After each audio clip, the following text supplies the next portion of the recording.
A very warm welcome to everyone for attending the Buildtech Asia Roadshow Indonesia. My name is Husna and I'll be your host for today. This is the first Indonesia Roadshow by the 11th Buildtech Asia, a premier building and construction industry event expecting over 10,000 attendees in Singapore this 15 to 17 of March. Featuring well-known leaders in the construction industry, the Indonesia Roadshow will cover the capabilities of digital construction and how to keep up with the game. We are proud to present growing Indonesia's construction into a smart, sustainable, and efficient industry as our theme for the roadshow.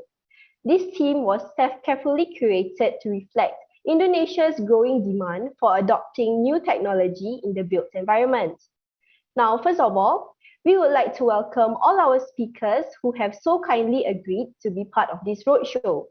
Before we proceed, please post any questions which you may have using the Q&A function at the bottom of your screen. And with that, I'd like to introduce Ms. Shirley Chan, the Business Director for Constella, and Professor Iswandi Imran, Chairman of the Indonesian Society of Civil and Structural Engineers, HAKI, to deliver the opening remarks. Over to you. Thank you, Husna. Distinguished guests, partners, a very good afternoon to all of you. COVID-19 has emphasized the importance of technological innovation for the resilience and the survival of the construction industry. With the accelerated growth of 5G, 3D printing, BIM, big data, IoT, and so on, the world is indeed moving towards the era of Industry 4.0. This created ample opportunities for innovation and the future development of the construction industry, especially in Southeast Asia. Now, we at Constella are pleased to be a contributing partner for the industry transformation for this post-COVID-19 future-ready world. As a leading MICE player and the organizer for several prominent exhibitions in Asia, we strongly believe that riding onto the wave of digitalization is one of the key drivers to continuously lead in this current global economy. We are therefore pleased to be here to share our international experience and expertise in Buildtech Asia's Indonesian Roadshow. To achieve this objective, the roadshow facilitates industry exchanges, discussion, knowledge sharing, establishes itself as the go-to platform for technological adoption within the construction industry. In conjunction with this new effort, we are pleased to also share that all our supporting partners bring to us an ever impactful gathering for the latest innovation in the world of disruption and resilience. Together with them, we would like to give thanks or special thanks to the Ministry of Public Works and Housing, Indonesian Society of Civil and Structural Engineers, HAKI, ITB, LCII, and many other government institutions and related associations. We wish all participants an enriching and fulfilling experience. Thank you. Over to you, Prof. Iswandi. Yeah, thank you. To honorable guests, Budian, the Director of Engineering Affairs for Human Settlement and Housing, Director General of Human Settlement, the Ministry of Public Work and Housing of Indonesia, to all distinguished speakers and panelists, to all distinguished audience attending this online and panel discussion, online seminar and panel discussion. Good afternoon. Assalamualaikum warahmatullahi wabarakatuh. Salam sehat, salam sejahtera untuk kita semua. First of all, thank you to Buildtech Asia for opportunity given to HAKI to deliver opening remarks in this Buildtech Asia regional roadshows to all distinguished audience. Thank you also to Buildtech Asia for organizing this timely event with theme growing Indonesia construction into a smart, sustainable, and efficient industry. We all know that the advancements of new technology in construction industry has been quite significant in the last decade. This include the adoption of information technology into construction industry. One of the purpose of these advancements is of course efficiency.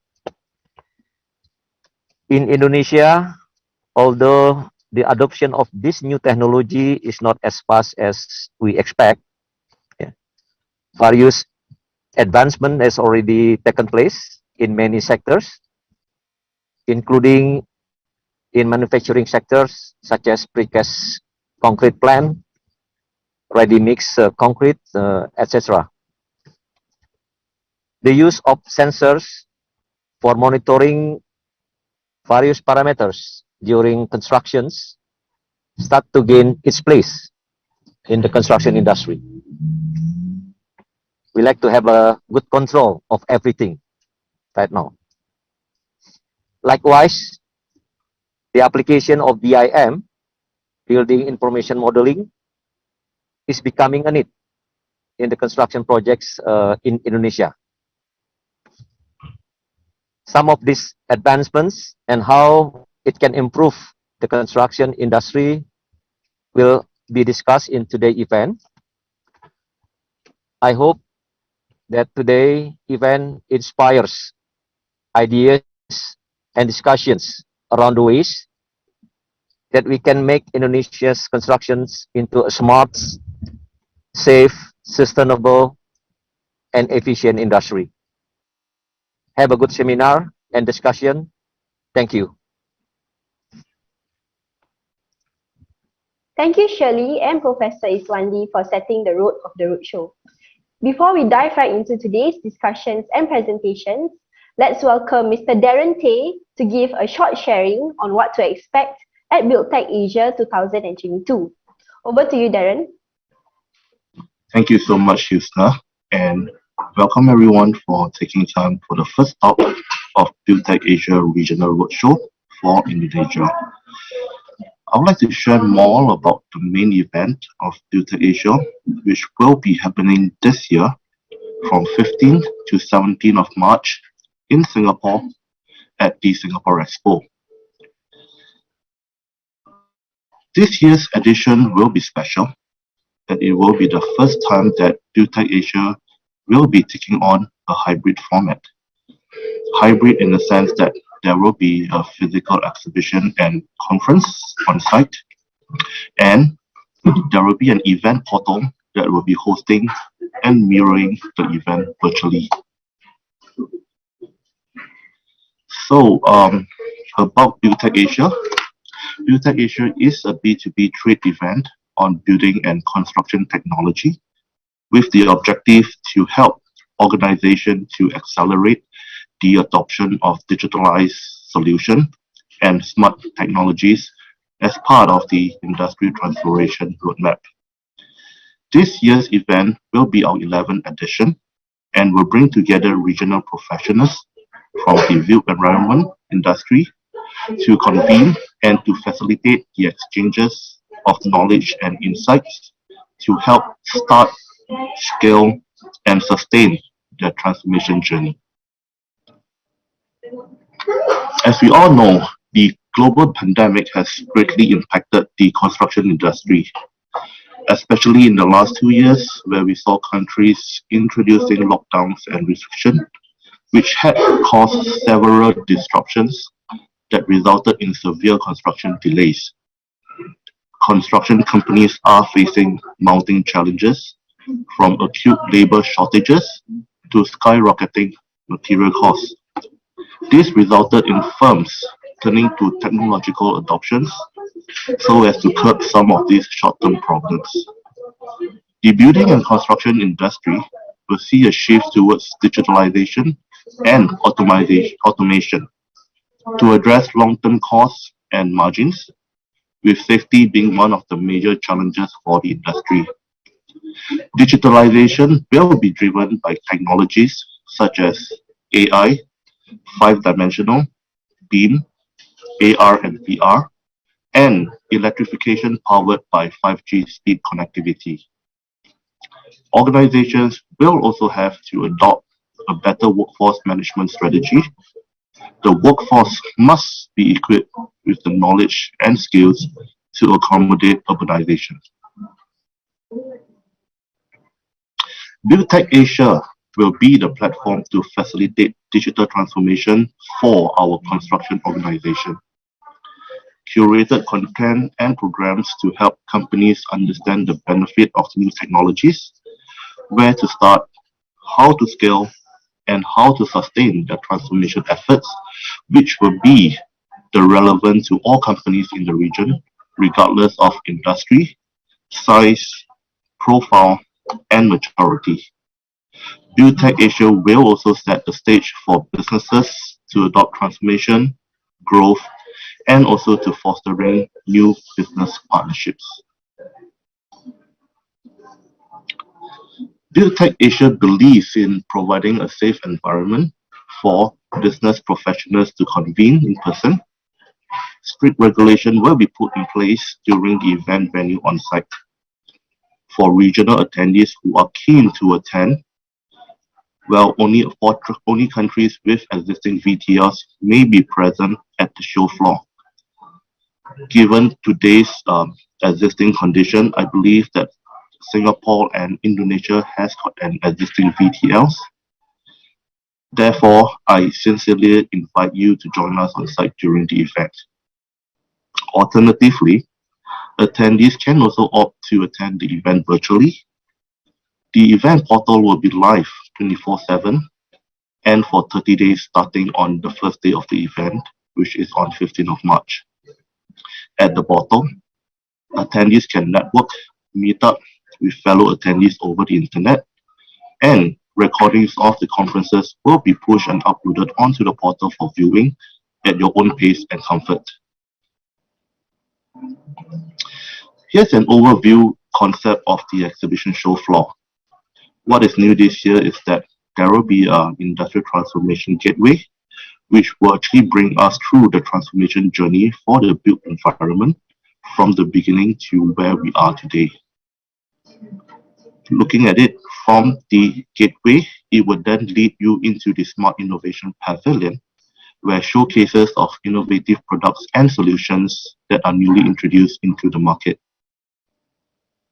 The Smart Pavilion is surrounded by the rest of the exhibits on display, shown in the purple boxes, and is further surrounded by our interactive area, shown in the orange boxes.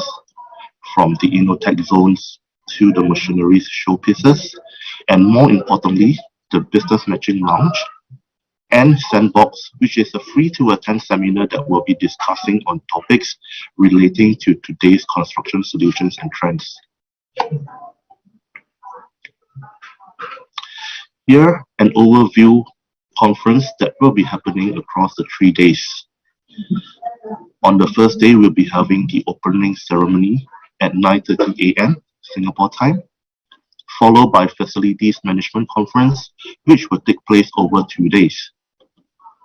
And on the second day, you will see that there's a start of the industry workshops with topics catering for various sector professionals, ranging from the facility managers, contractors, and project managers to safety officers and surveyors. Even for BIM users and architects, with topics on the latest AI and robotic systems integrations and adoptions. Lastly, the sandbox will be taking place every day with a daily team that will discuss on productive technology, innovative construction equipment, and architectural finishes, and also on building materials and solutions. With a jam-packed schedule, there is something for everyone. With all this in place, once again, I would like to invite you to the 11th edition of Buildtech Asia in March this year. You may want to take this opportunity to mark down on your calendar, 15th to 17th of March 2022, whether physically or digitally.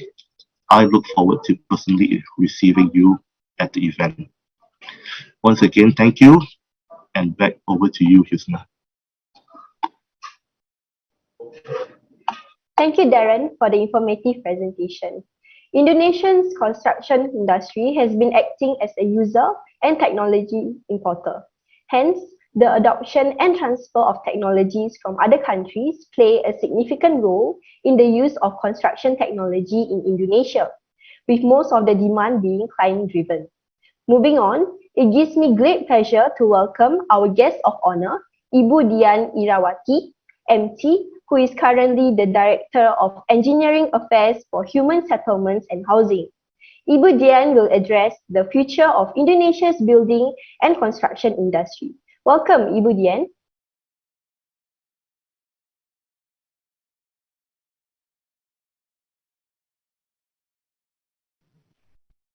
Thank you, Ms. Siti.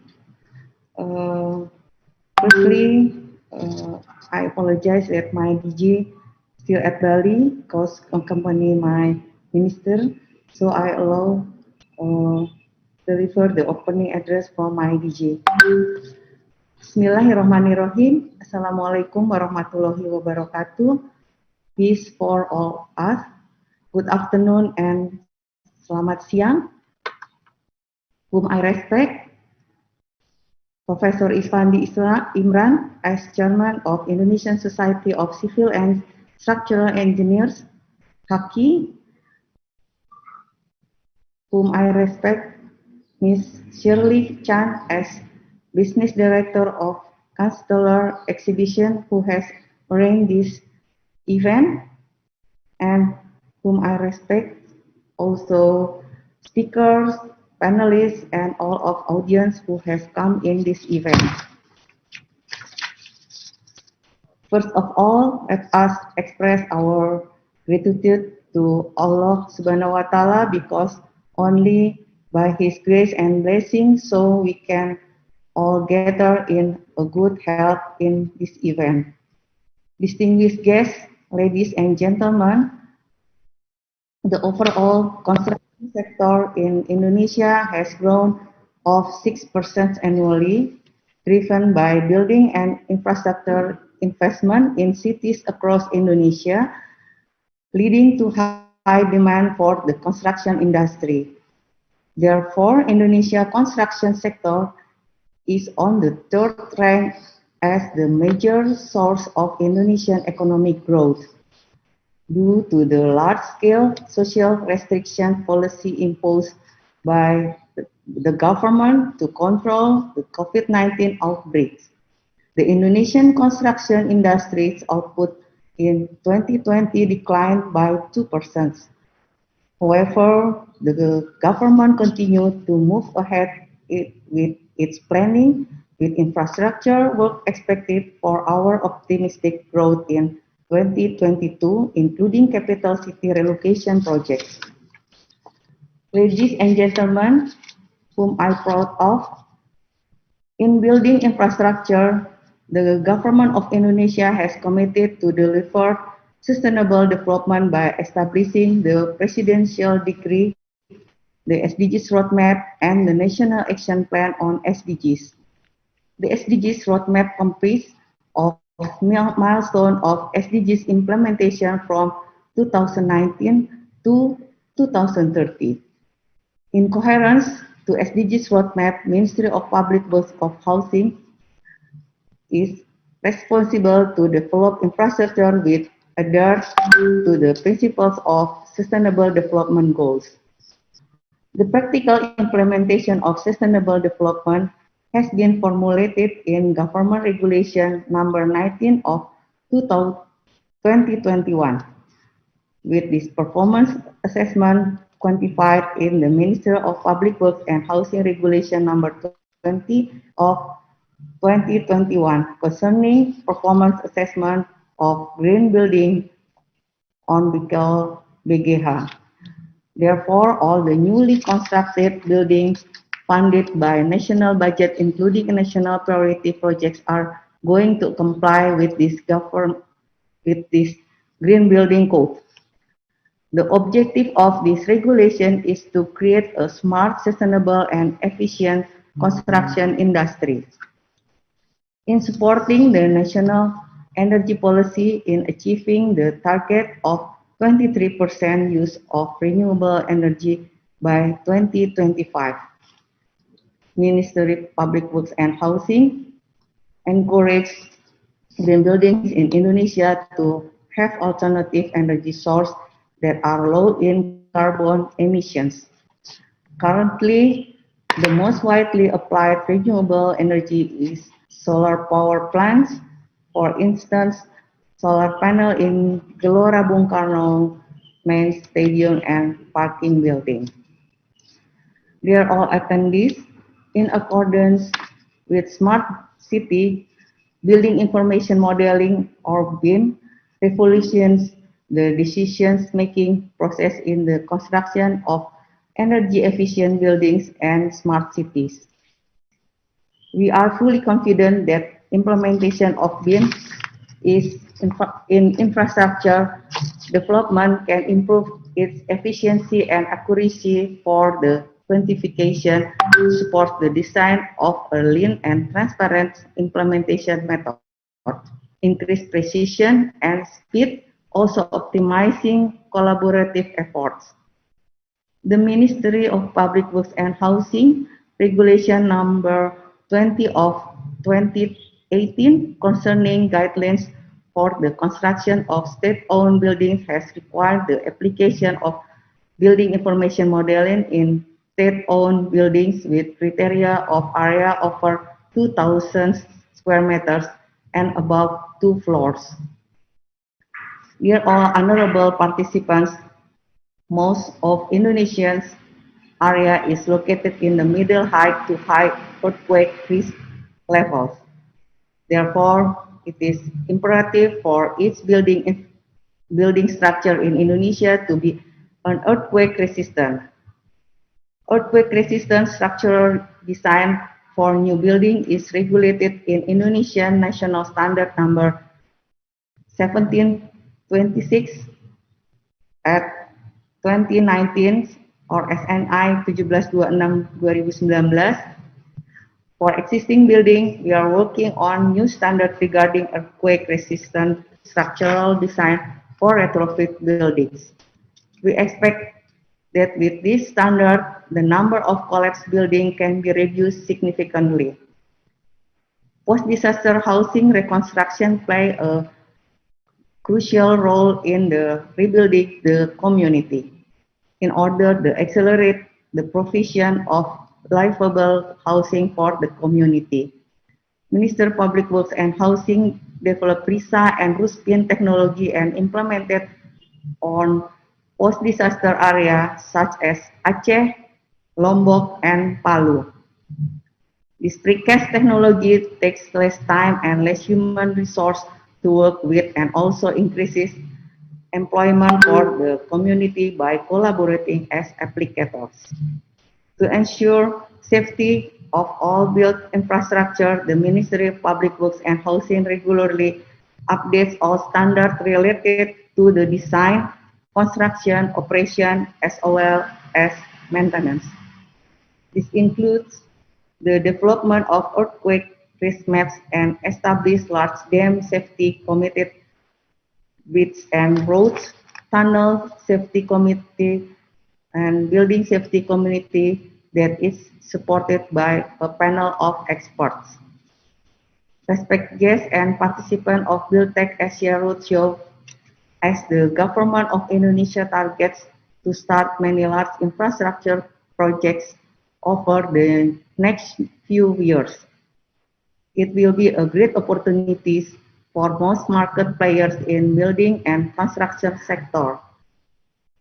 Furthermore, we are committed to develop building and construction that meet the nation's present and future needs, while at the same time support the economic growth, increase well-being for all, and preserve the environment by providing necessary policies and regulations.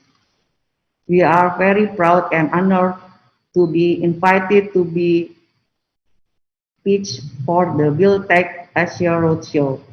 In this regard, allow me, the Directorate General of Human Settlement, Minister Public Works and Host to wish you a great and fruitful discussion during the roadshow.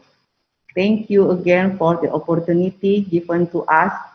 With the blessing of Allah Subhanahu wa Ta'ala, may your dreams come true. Amin ya Rabbal Alamin. Wabillahi taufiq wal hidayah. Wassalamualaikum warahmatullahi wabarakatuh. Thank you, Ibu Dian, for the opening address. I am sure that it was an eye-opener for many of us, hoping to learn about the future of Indonesia's building and construction industry. Our next speaker is Mr. Paul King, Industry Solutions Director of Bentley Systems. Speaking at all our roadshows, we are glad to have him to do a keynote presentation on the efficient building of infrastructures through digital twins. Paul, over to you.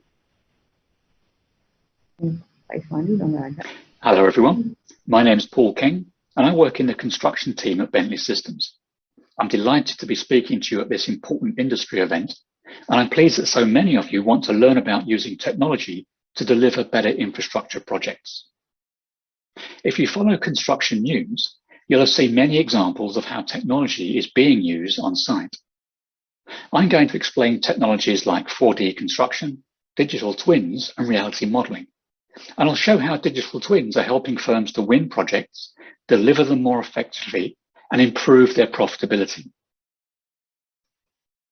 Bentley Systems is the infrastructure engineering software company, and we provide software for the world's infrastructure. It's used by professionals and organizations of every size for designing, constructing, and operating every type of infrastructure. And when I talk about infrastructure projects, I really do mean every type of infrastructure and through the entire project lifecycle, from planning and design through construction and on to asset operations. Today I'm focusing on construction. Construction matters for the world economy, but it has a long record of poor productivity.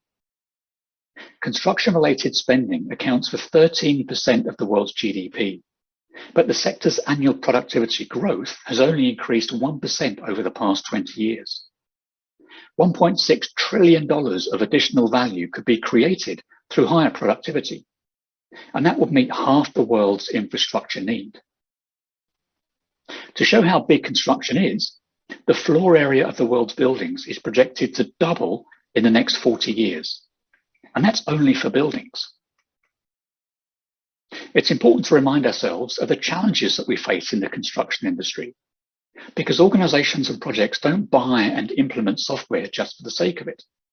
They buy software to help them deliver better projects. A recent report shows the opportunity to do things better.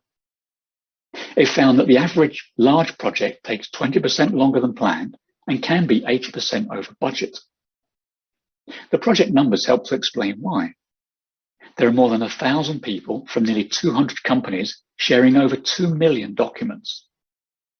Technology can play an important part in changing how we design and execute projects and how we reskill the workforce. But construction is complicated.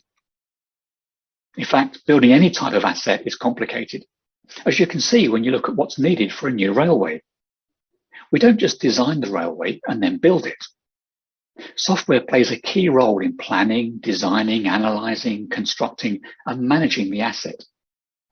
The activities on this screen are complicated enough on their own and are often performed by different organizations in different countries using different software.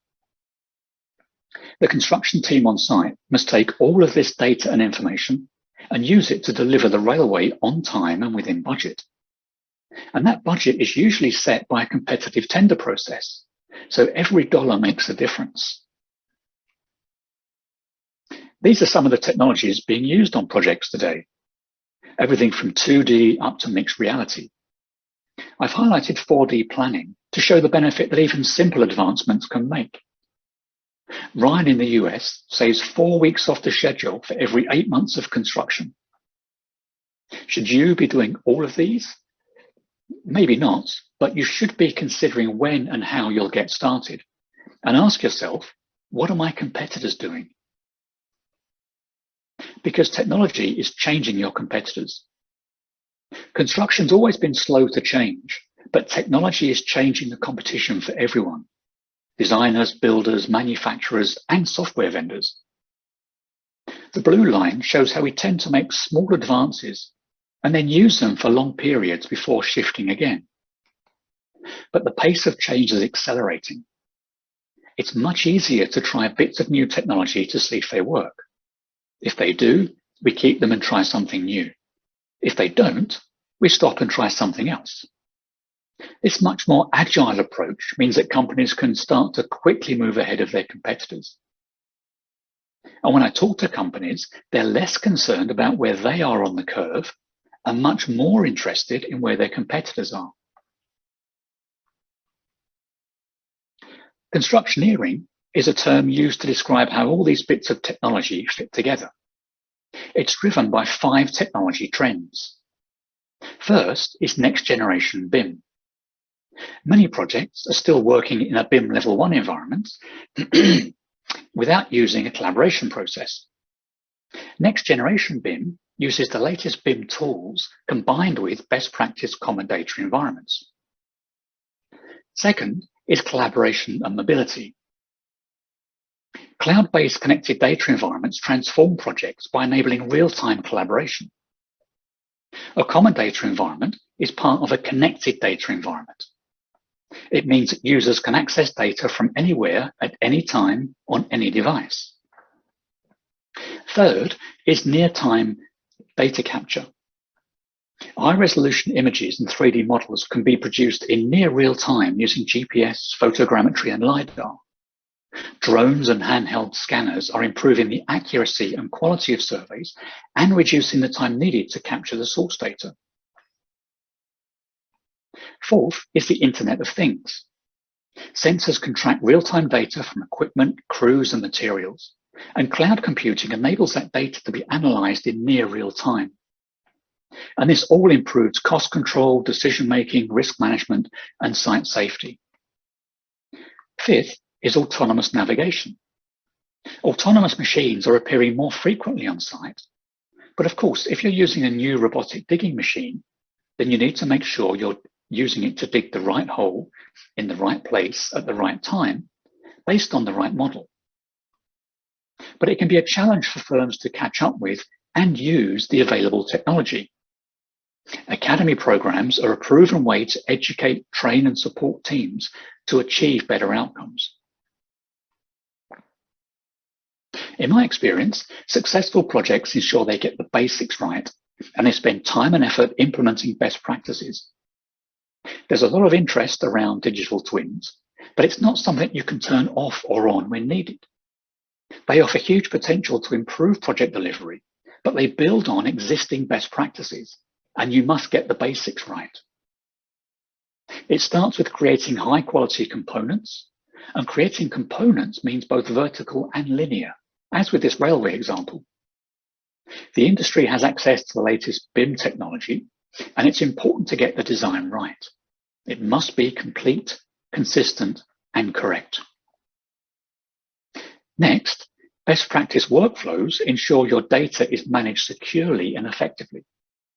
A common data environment, or a CDE, supports a robust BIM process. A CDE is actually a simple principle. It stores and manages content created by the team, and it delivers that to the right people in the right format at the right time for the task. And the recent ISO standard makes it easy to use best practice collaboration. But why should you care about collaboration? Well, here's an example of why you should care. Mott MacDonald worked on the design of the Thames Tideway project in London. It's one of the UK's largest ever water projects. They had 12 design disciplines across Europe, and their CDE enabled them to cut design time by 1/3, simply by using best practice for collaboration. Next is context. Surveying technology means that it's easy to place and review components in their correct context. In this example, I'm inspecting a rusty column, and I've taken a series of photos on a phone.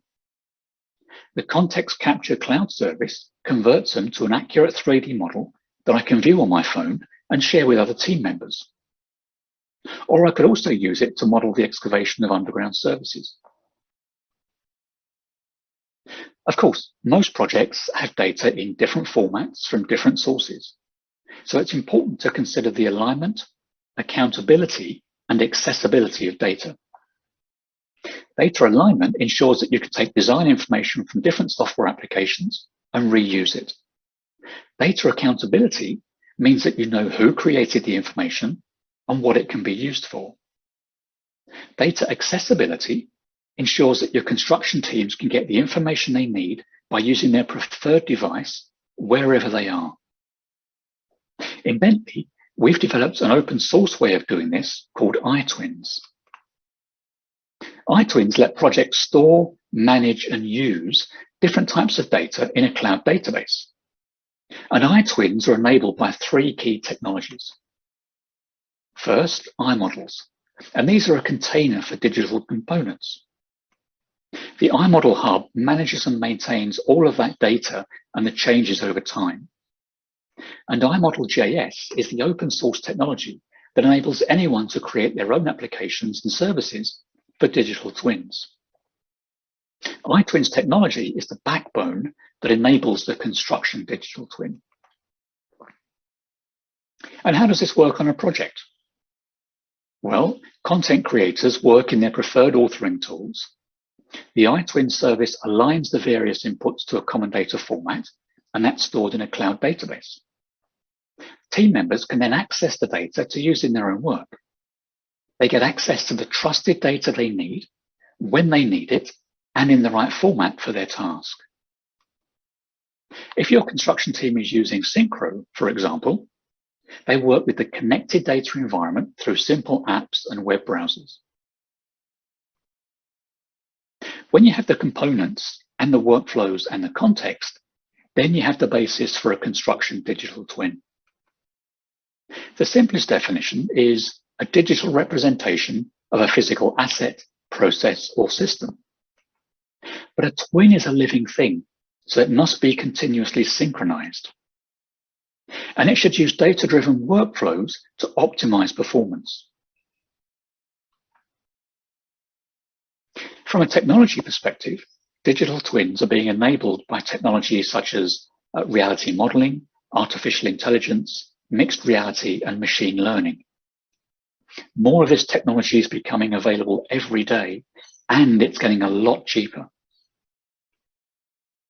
Let's take a look at robotics. This is Spot, the robotic dog, walking around a laboratory, and it costs around $75,000.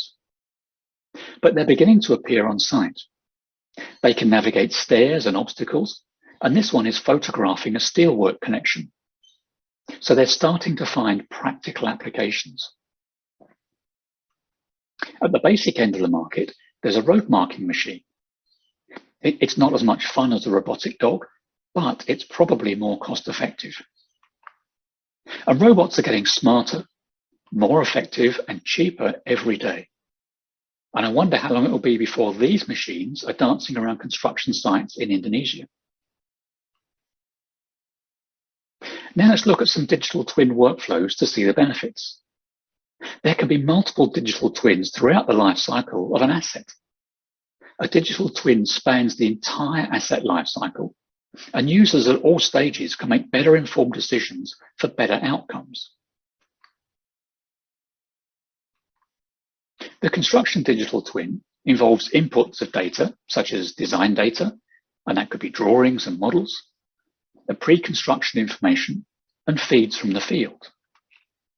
And it uses these inputs to support construction workflows. And those workflows can be things like 4D planning, model-based estimating, and machine automation. The result is a jump in productivity. And there are 3 steps to working with digital twins, and I'll show you some examples. Step 1 involves gathering the design information and reality models. These are transformed into a construction model. In step 2, the construction model is connected to real-time updates from the field with sensor feeds or mobile app data. And this creates the live model. In step 3, the live model can be further leveraged with analytical tools, machine learning, and augmented reality. In step 1, we assemble the construction data. In this example, we're viewing the data in a web browser. There's the city-scale reality model, generated with photographs taken from a drone. We have the design model, and it's placed in the correct position, so we've given it context. I can choose which model elements to view, and I can select which objects and data to see. In the browser environment, I can section the model, measure distances, and interact with the design and construction information in ways that are meaningful to me on site. And behind the scenes, the connected data environment ensures that I'm working with accurate, trusted data. Here, scheduling and task data are added to the model to simulate the construction sequence. You can make mistakes in the model, not in the field, and optimize the path of construction. The model consists of constructible components that are fully loaded with the work breakdown structure and the quantity data. Of course, construction teams still use a lot of paper. Most projects use a mix of digital and paper documents. A risk with using paper drawings, for example, is that they might be out of date, which could result in a claim for extra work. By automatically adding a QR code to a paper drawing, the subcontractor can check that he has the latest version before starting work. If it's the latest version, the engineer sees a green tick. If it's been superseded, he gets a red cross. Subcontractors know they must scan a drawing before using it because they might not get paid if they use an old version. It's easy to do, and everybody saves time and money. And this is an example of connecting the model to a live reality data set. In a web browser, you can view the design model, the reality data, and the construction sequence. A colored dot shows where somebody has raised an RFI or an issue. And because this is intelligent models, I can click on a component and interrogate the data. I can access the data I need when I need it through a browser without wondering if it's the right version. Of course, a lot of construction data is acquired using a digital twin. In this example, live models are used to investigate different scenarios for the path of construction and to compare planned and actual progress. Issues can be identified early, and it helps to keep the whole project in control by enabling faster decisions. And here's a really good example of why you should care about that. This is the One Zabil project, which is a new landmark building in Dubai. It's an example of a project that used 4D construction modeling to improve the project delivery process. It was a finalist at Bentley's 2019 Year in Infrastructure Awards. The two towers are linked by a steel bridge, which includes the world's largest cantilever. The link weighs more than the Eiffel Tower. Because of the size and complexity of the project, the main contractor embraced 4D construction. At the end of last year, 4D modeling had taken 70 days off the program thanks to clash detection and better planning. And the project had saved $16 million by giving clearer visibility into the structure and the schedule. By using 4D modeling early in the project, they found clashes that would have been very expensive to fix. And importantly, these were not 3D design clashes. They were clashes in site operations and construction logistics, which are very hard to find during design. One example found a clash between a crane and a steel bridge. The openings in the structure for the crane didn't allow it to jump up before the bridge was installed. If the clash had happened during construction, it would have delayed the erection of the bridge. Because the bridge was on the critical path, the whole project could have been late. 4D modeling saved 40 days and $12 million in costs. How can a construction digital twin help your project? Well, it provides real-time data visibility, so everyone is always on the same page. It provides 4D planning and 5D estimating, so resources are optimized and risks are reduced. And it provides operational efficiencies and business intelligence, so that teams make better decisions faster. It's important to remember that every organization, project, and person has a different level of capability and experience. Most of us are more advanced than the worker in this photo. You can make big gains in productivity by getting the basics right and by doing things consistently on every project. And it's important to remember that people are key to making technology successful. Around the world, construction is starting to shift in the right direction. We're moving rapidly from the old ways of doing things to new ways. Construction software is enabling project teams to define and implement best practice, and to do that consistently across every project. Digitalization means that everyone can be on the same page at the same time and make better decisions faster. It means that resources can be optimized, risks are mitigated, and rework is avoided. And it means that teams spend more time working on value-added tasks. Ultimately, construction technology is helping firms to win projects, deliver them more effectively, and improve their profitability. Thank you for attending this event, and I hope you are each inspired to develop Indonesia's construction industry into one that's smart, sustainable, and efficient.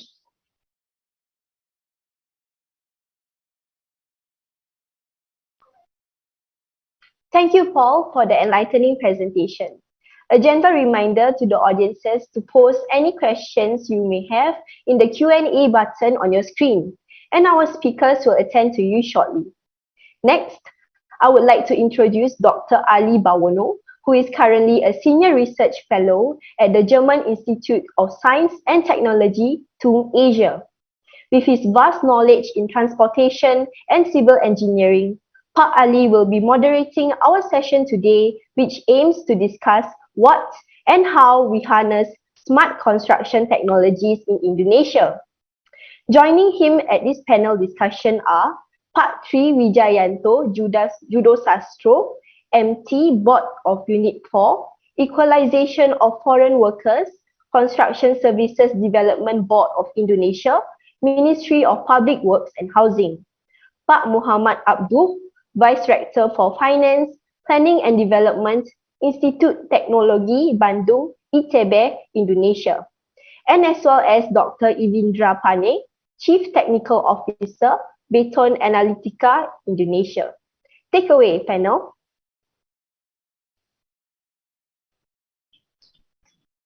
Okay, thank you. Hello, everyone, and welcome to the first panel. Okay, today I'm here as a moderator, and then we are going to have a topic, harnessing smart construction technologies in Indonesia. As has been mentioned, here with me are four great minds and well-known leaders in the construction fields.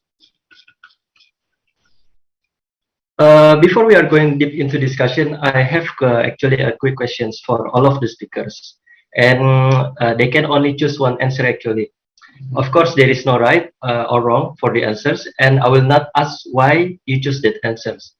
And also, I would like to invite all of the audience to give your thoughts about this question as well, and you may give answer in the chat box. So the first questions, if I may ask you which one to prioritize, develop human resources or technology? Professor Abdul.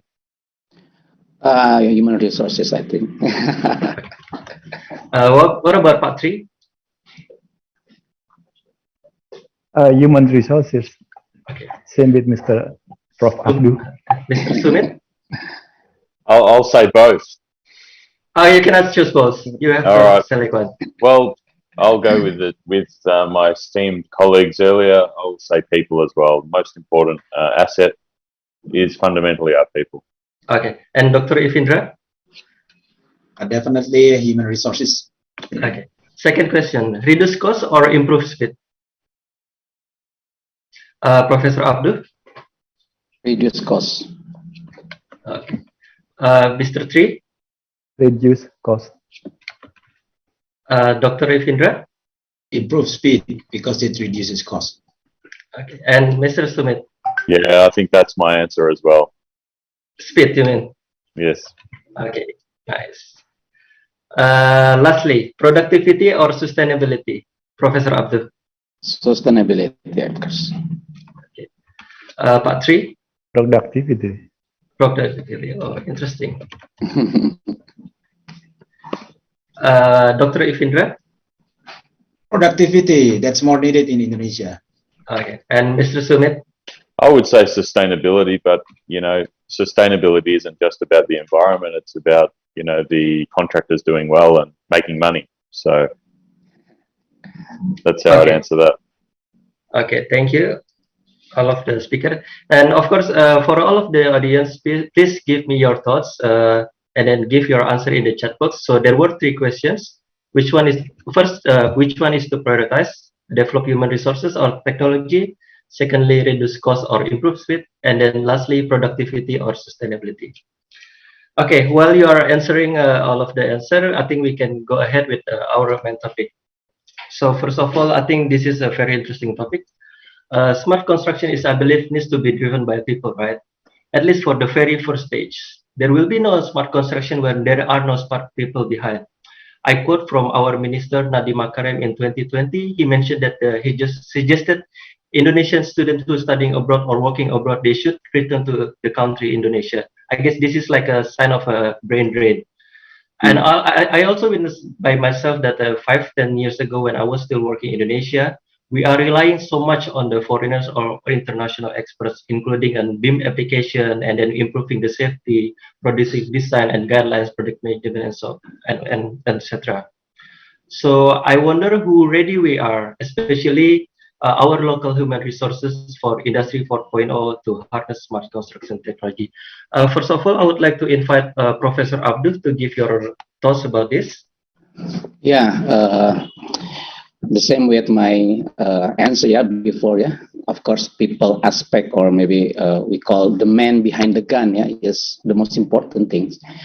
Gun is always a tool to be used. However, using the gun is also requiring certain ways of doing it. So not every man can use gun. Training and certification system is required. Needed. When it comes to Industry 4.0, I think human resources in every level, starting from operator, supervisor, manager, and executive, of course, should be ready. In my observation, in Indonesia, I can say that unfortunately, majority of human resources is not ready yet for Industry 4.0. That is our big challenge, of course, and it's also our job, as academia, to answer that challenge. However, the readiness of human resources is not only determined by education system, Ali, whether the graduate from a secondary or tertiary education level well equipped with knowledge and know-how of Industry 4.0, but also the industry itself, I think is important that industry will use the technology. So the other important thing that is the readiness of industry itself, the industry that is related to Industry 4.0, and also the supply chain who support the industry. Okay, that's my answer. Okay, I think this is very interesting.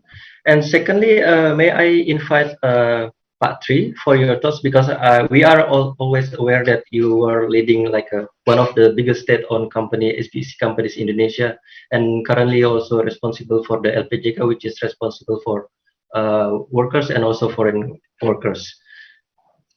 Please, Pak Tri. Thank you, Ali. So we look to the factor that push the technology, I think like that, and we refer to the two perspective from CSDB, Construction Service Development Board. What is the factor that push the digital technology that we have to use this? The first one is the transparency of the process. Transparent. We need the process should be conducted transparently. The second one is the accountability of the process. Accountability of the process. The third one is the the faster process. So one of the role of the CSDB is make like a certification for business entity. So we have to conduct this process transparency, accountability, and also faster.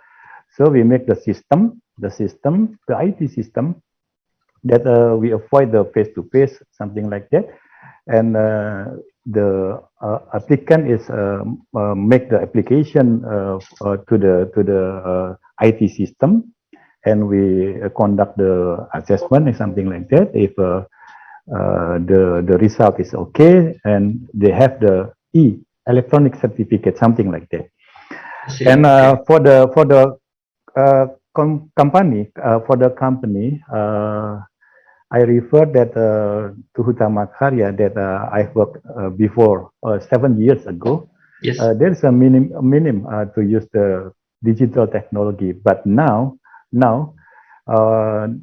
the factor that pushed the Hutama Karya to use the digital technology, I think, is the increasing the productivity and also the competitive advantage to Hutama Karya.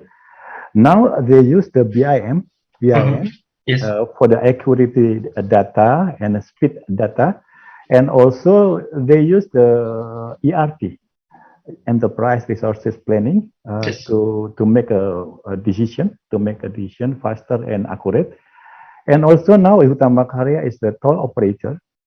They use also VIM with in motion that can detect all the vehicle that are overload and over dimension, something like that. So this conducted by digital technology, something like that. Okay. I see. Okay, thank you, Patrick, for your thoughts and also comments. It's very interesting. So I'd say we are almost ready in Indonesia. I mean, the man behind the gun, everything is ready. So I would like to proceed with the second questions actually. This is the introduction. So smart construction cannot be separate from sustainability, right? And in the end, we are always talking about waste and of course emissions. According to UN, Indonesia is actually one of the 10 largest greenhouse gas emitters, over 2/3 of global emissions. So how should each stakeholder play their roles to do like lean engineering and then reducing their waste? And further, how can we achieving or targeting the net zero carbon by 2050? First of all, I would like to invite Professor Abdul. I think because you have the most experience in supply chain. Oh, okay. Yeah, thank you, Ali.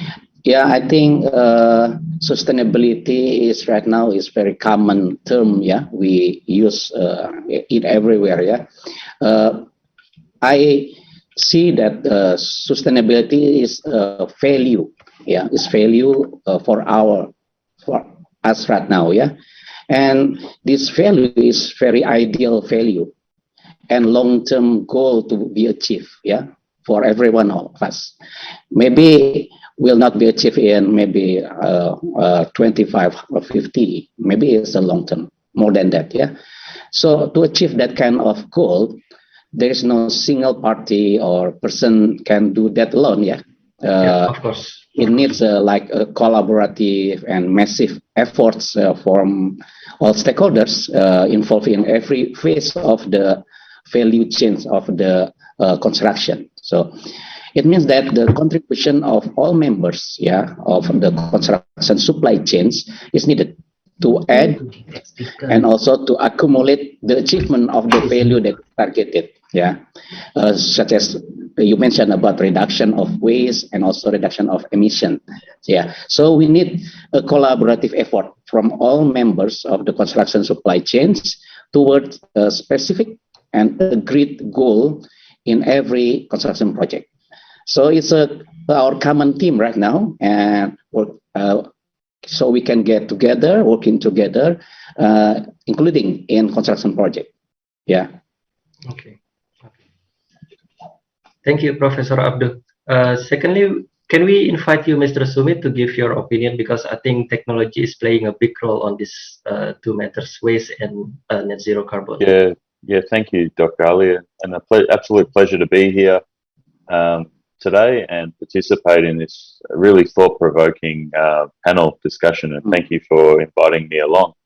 I guess my perspective is really when we start to think about, the transition towards a net zero future through the Indonesian infrastructure pipeline, we need to really think about the outcomes that we will be able to start to work as a group, as my colleague just mentioned, because it really is a supply chain thinking in terms of how we start to get better outcomes. So from my perspective, the key enablers that we really need to think about in Indonesia are, what are the policy enablers? So, how do we harmonize policy for the infrastructure, align with investment decisions with stakeholders' expectations, and really embed sustainability and emissions reductions in the business case development?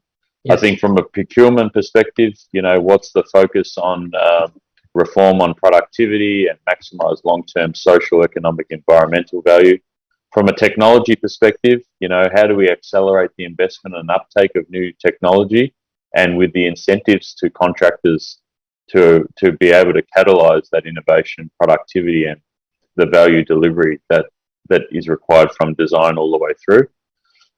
Capability, we mentioned at the start of today's panel, the ongoing investment required in our industry to improve the culture, capability, and capacity, the training, learning, and development outcomes to lead the step change. This upskilling and implementing that culture standard is really important for us moving forward. The understanding too is an enabler of the materials. So how are we going to innovate and adopt and substitute alternatives with lower emission profiles? These are key consideration. So construction methodologies and ways in which we can understand the importance of standardization, guidelines for low emissions methodologies, supply chain we mentioned just before, and data and measurement. How do we leverage those targets and metrics and indicators across the entire life cycle of the build process? Okay, thank you, Mr. Sumit. And I would like to really dig about, because you mentioned about material, and I aware Dr. Ifindra here is he plays a lot of trial and also training and also development with the IoT, especially with the material. Can you give us some thoughts about it, Dr. Ifindra? Yes, thank you for having me here. I think one of the things that I'd like to touch upon is the construction waste, because as we all know, construction also generate waste, and it can come from rework or rejected work, debris left over of unused materials in construction. And in the case of concrete construction, the key is to apply smart quality control. For instance, using an IoT that can monitor the mass concrete within the spec or contract requirements. We at Beton Analytica happens to offer these services. We have what we call DataMax sensors for monitoring temperature and maturity, and also it comes with the SaaS or service software as a service. In addition to that, IoT can also monitor in real time the level of waste on project sites. I think it could involve demolition of existing buildings through IoT video analytics with the aid of AI, because at construction we generally need to look over many things, and I believe if we utilize IoT video, a plan can be then devised to manage and reduce waste that can be handled by recycling or any other actions that can minimize the disposal cost. I also believe strongly that IoT can accelerate net zero carbon commitment. At minimum, we can connect practitioners with data. We can all gather enough data to be analyzed and help stakeholders deciding optimal ways to reduce construction waste. I think that's what my thoughts. Okay, thank you very much, Dr. Findra. And lastly, can I have a quick comments from Pak Tri, especially because you are currently developing the LPGK. Is there any like a concrete strategy from LPGK to embrace this fight, to reduce the waste and also to improve the carbon emissions? Okay. There's one classification from 8 classification for professional in the construction service is environment engineering. So the vocation of the one of the vocation of the environment engineering is regarding the emission and carbon, something like that, expert.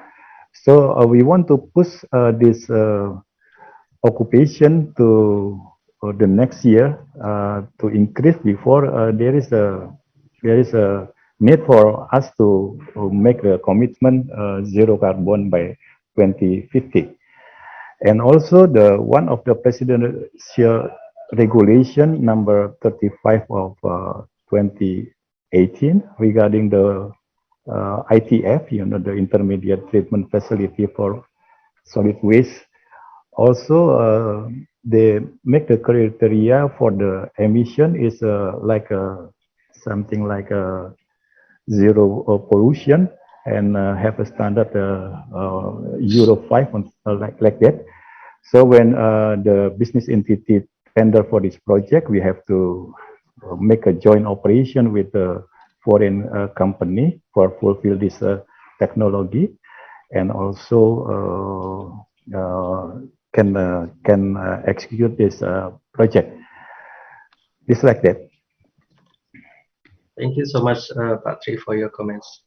I think we can go for next. So next, I would like to dig deeper about the technology for smart infrastructures. Data from McKinsey stated that construction is one of the worst industry in terms of digitalization is actually. On the other hand, everyone now is talking about big data, IoT, and AI.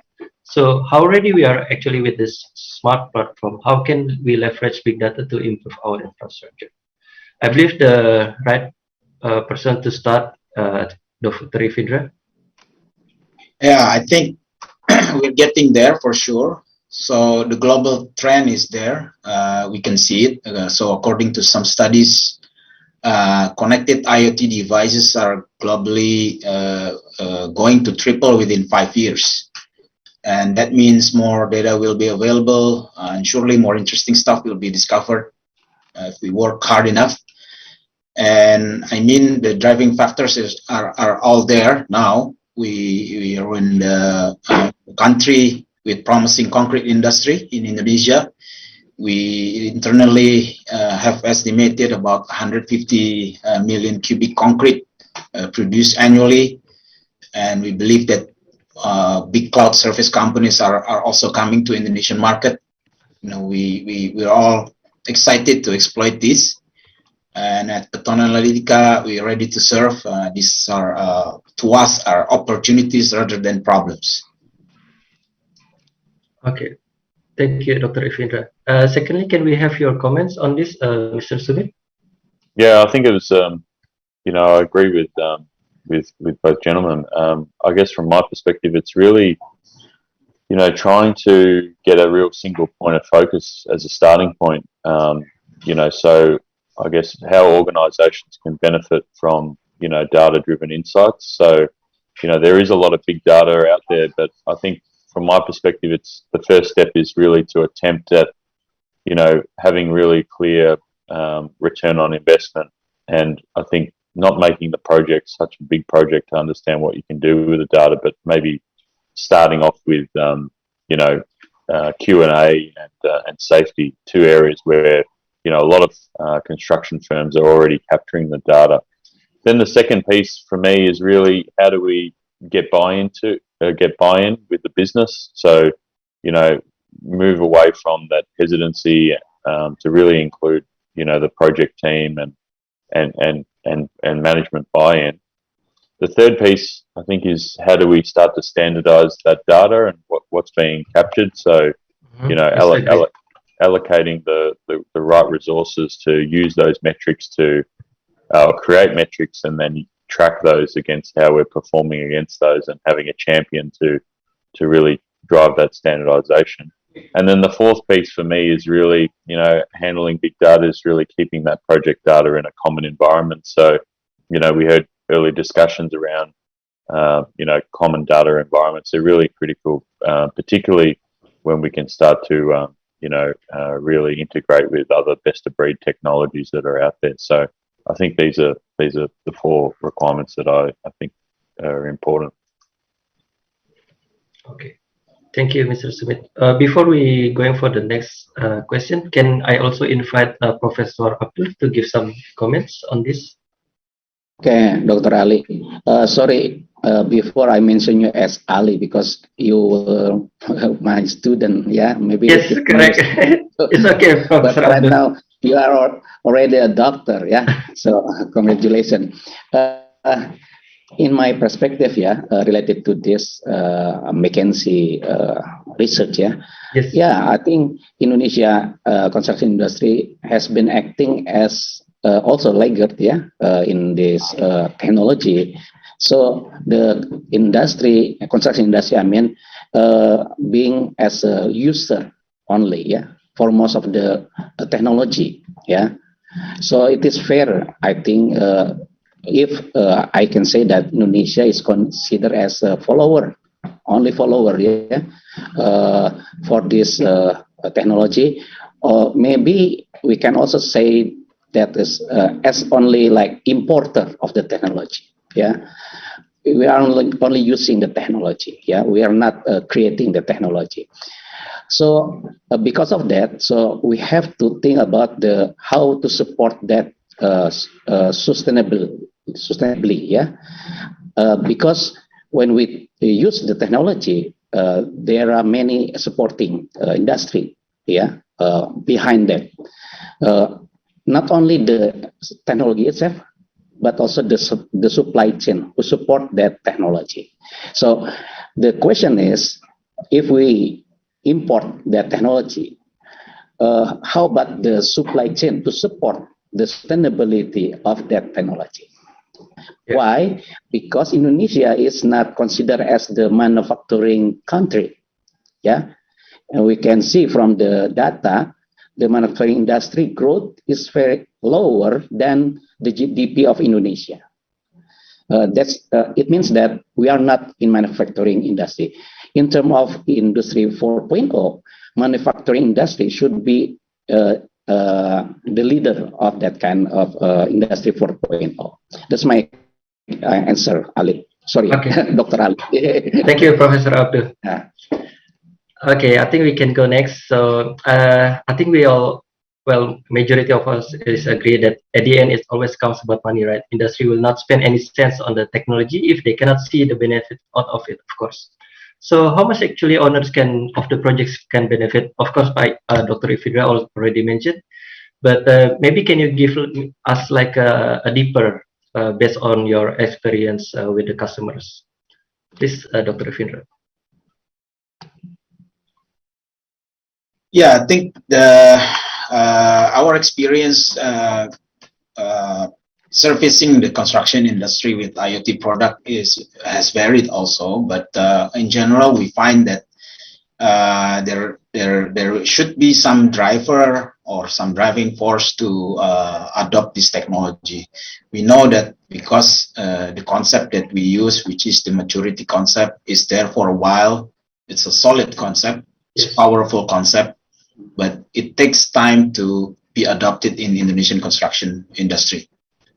Yeah, and many of our clients have given us chances to do trials, but we still want them to raise the level to the practical applications, regular applications in every construction projects, of course.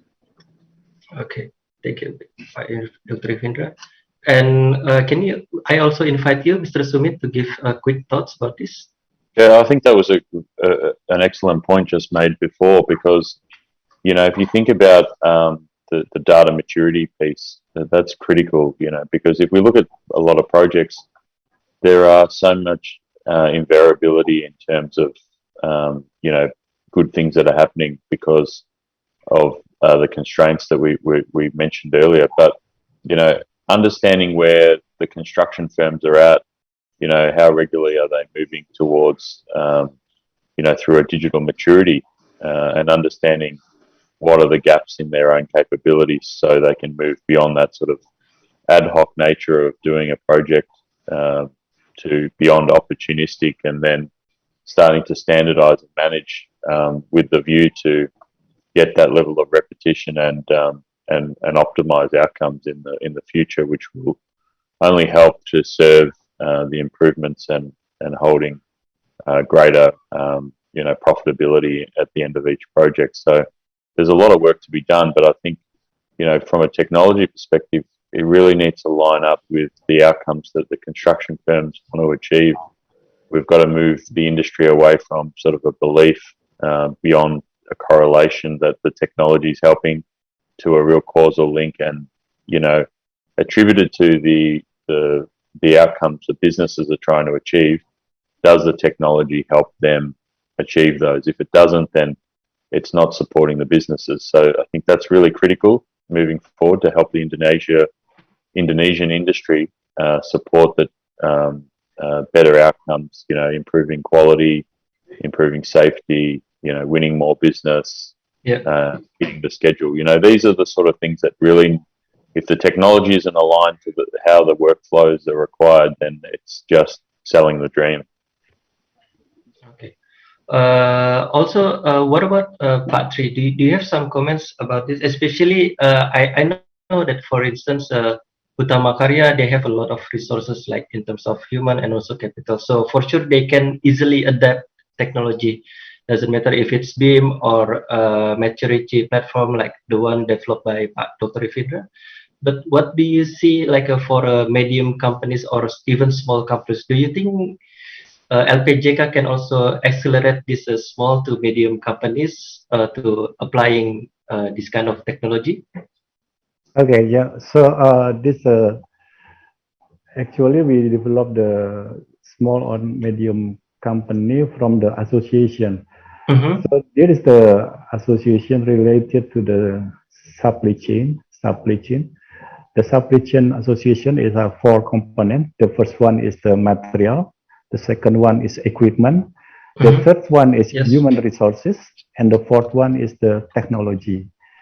So for this year, this 2022 year, we want to push the association for the technology to gathering and something maybe like a seminar and a discussion regarding how to we discuss and can make the digital technology for increase the productivity and also the competitive advantage of the small and medium company. Because as we know, the competitive advantage of the business entity is depend on the 4 aspects. The first one is the human resources. The second one is the finance. The third one is the network, and the fourth one is technology. So if we have a 4 aspect of this competitive advantage, make it increasing the competitive advantage of the business entity, something like that. Thank you. Okay, thank you, Pak Tri, for your comments. Can I also invite Professor Abdul to give some perspectives, because I knew that you did a lot of research on this, especially in the perspective of supply chain. Okay, yeah, I don't have the exact figures. Yeah, I didn't have a chance to do a research on the effect of smart construction yet, because we actually not implement smart construction yet in Indonesia as a definition. But I think I noticed some of the practitioners in construction industry in Indonesia, such as designers and contractors, have put a lot of efforts beyond the majority of the contractors, like the big contractors, for instance, by pushing themselves to be the leader in adopting the certain construction technologies. I can mention many construction company, for instance, for green technology, for BIM, for ERP, like Patri mentioned before, without demand from the owner as a motivation. So they try to be a leader on this technology, and this done merely just to put themselves to be as a competitor, the competitive one to the market, so therefore they can pull other contractors to follow them. I think that's a good strategy. If we have a lot of company like that, so that company should also show the benefits to the other, so they can follow. If we try to implement the technology without any like real benefits to be shown, I think no other company will follow that kind of the pioneering effort. Okay. Thank you, Professor Abdul. So I think we have about 7 minutes left. So last but not least, I think I have the last questions. So pushing our industry 4.0 by harnessing smart construction, especially in Indonesia, is a huge task. This can be a chicken egg problem actually, whether government should push it first, or industry, or academy, or like a association like LPJK. So who do you think should drive, and then what roles from each stakeholders can do to accelerate the smart construction, especially in Indonesia? I think first we can give the chance to Professor Abdul to give some comments. My answer actually for number one is owner. Okay. Number two is owner. Number three is owner. And number four, government. Okay. So why? The owner, I think, creates the project with the value in it. The value defined the owner by the owner create the complexity of the project. So on the other hand, the owner tried to have like a lower cost of the project, but the best quality and also on time schedule. That may create more complex of construction project. So it's like a motivation, to the constructors to achieve that. This motivation, this demand, from the owner can make the contractor more creative.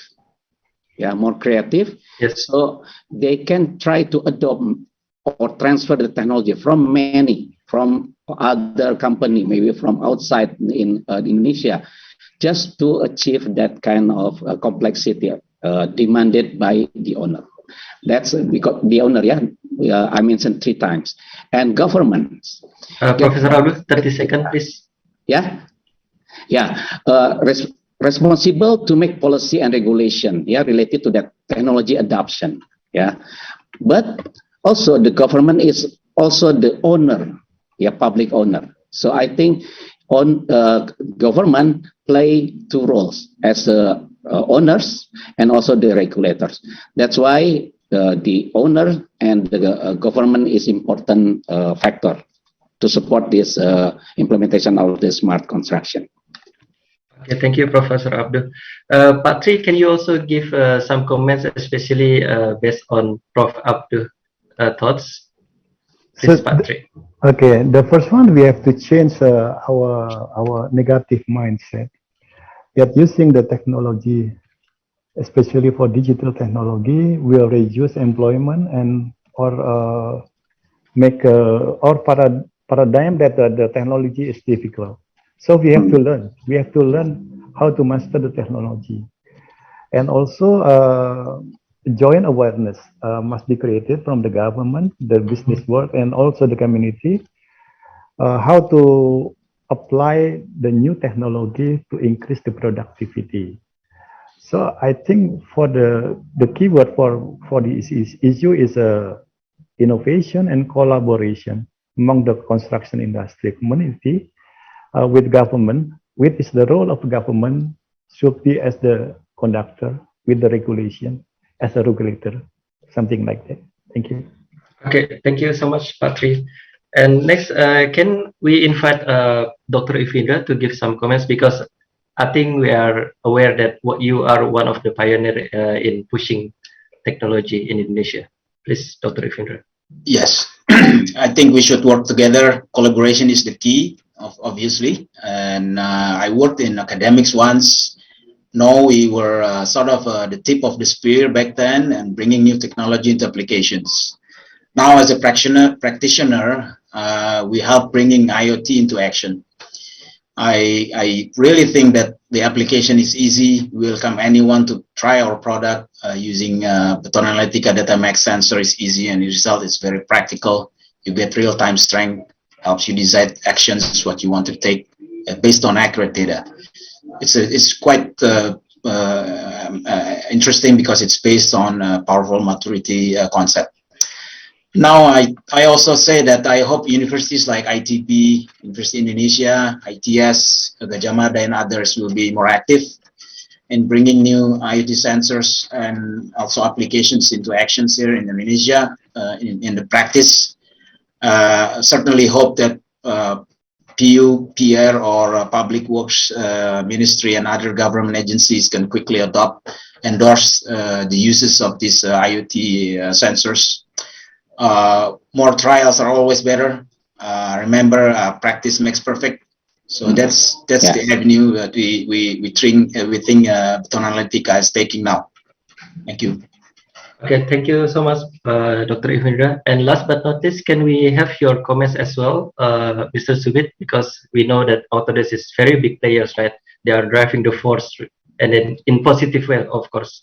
So yeah. Look, I agree with all the gentlemen, but also the employers are the ones providing the opportunity. So, you know, if the employers are the ones that can, you know, see a long-standing position in what they want to see in their business and the development of their people and provide them with the opportunities, I think that's the sort of mindset, because, you know, long-term planning, whilst it, you know, it's not always giving us results today, but, you know, anywhere in which we can start to make sure that there is that innovation flavor supporting the career pathway development of those people entering the organization all the way through, I think that's critical moving forward. So, you know, partnerships are critically important. The great work done in academia in Indonesia, to industry associations, to employers, to technology organizations, I think we've all got a role to bind together and help each other,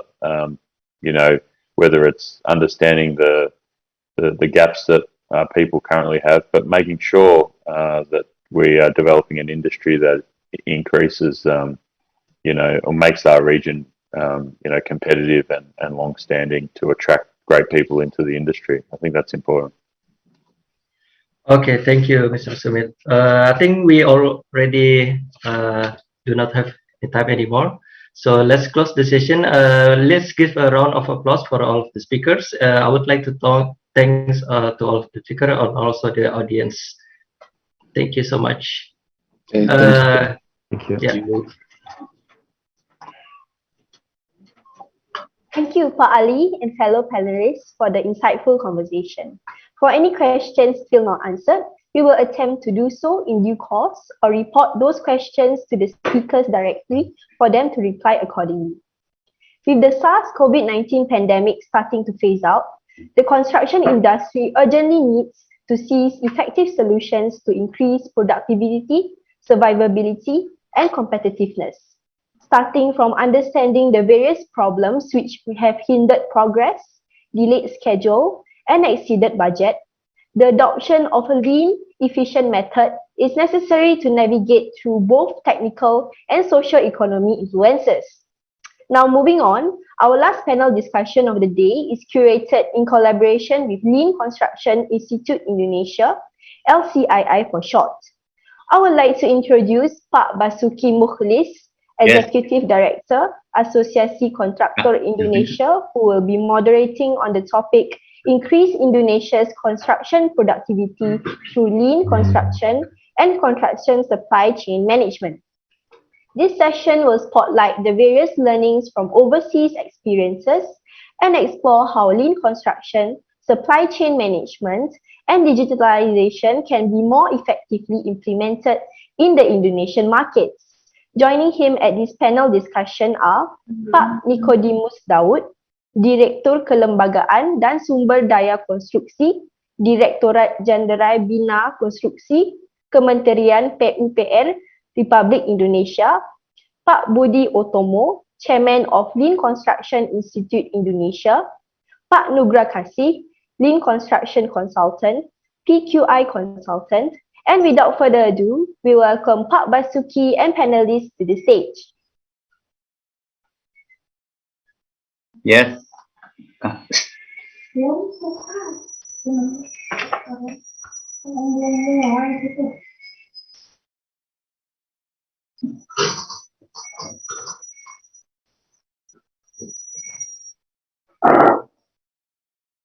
Good afternoon. Good afternoon, Pak Bas, Pak Yeah. Nicodemus, Pak Nugra. Good afternoon, Pak Bas. Good afternoon, Pak Bas, Pak Niko, Pak Baik. Budi. Ya.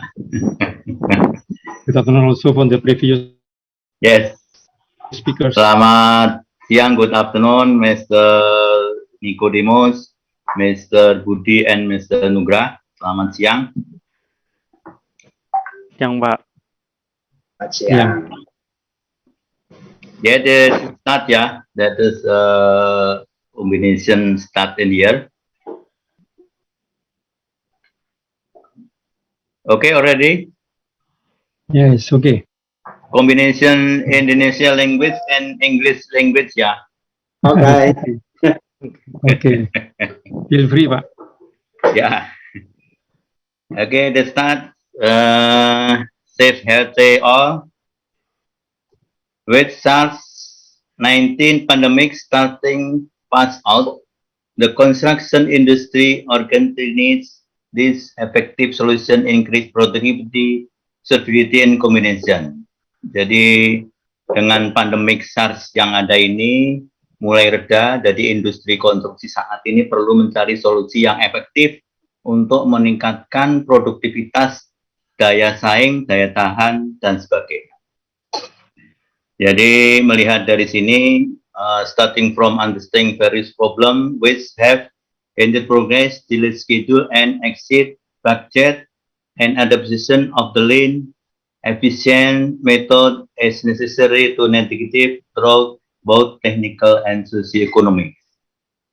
Jadi dengan terlampaui jadwal, metode, dan sebagainya, itu lebih efisien diperlukan untuk mengatasi pengaruh teknis dan sosial ekonomi. Jadi yang paling menonjol kalau saya perhatikan adalah di Amerika dan Eropa dan Australia, dengan adanya lean construction, supply and CCM management telah terbukti meningkatkan produktivitas dan efisiensi proyek di luar negeri. Jadi improve productivity and efficiency untuk meningkatkan proyek di luar negeri. Nah, pada sesi ini kami membahas, mempelajari pengalaman luar negeri, mengeksplorasi bagaimana lean construction dan SCM ini juga digitalisasi dan pendekatan tersebut dapat lebih efektif diterapkan di pasar lokal untuk membuat industri konstruksi Indonesia kembali lebih hebat.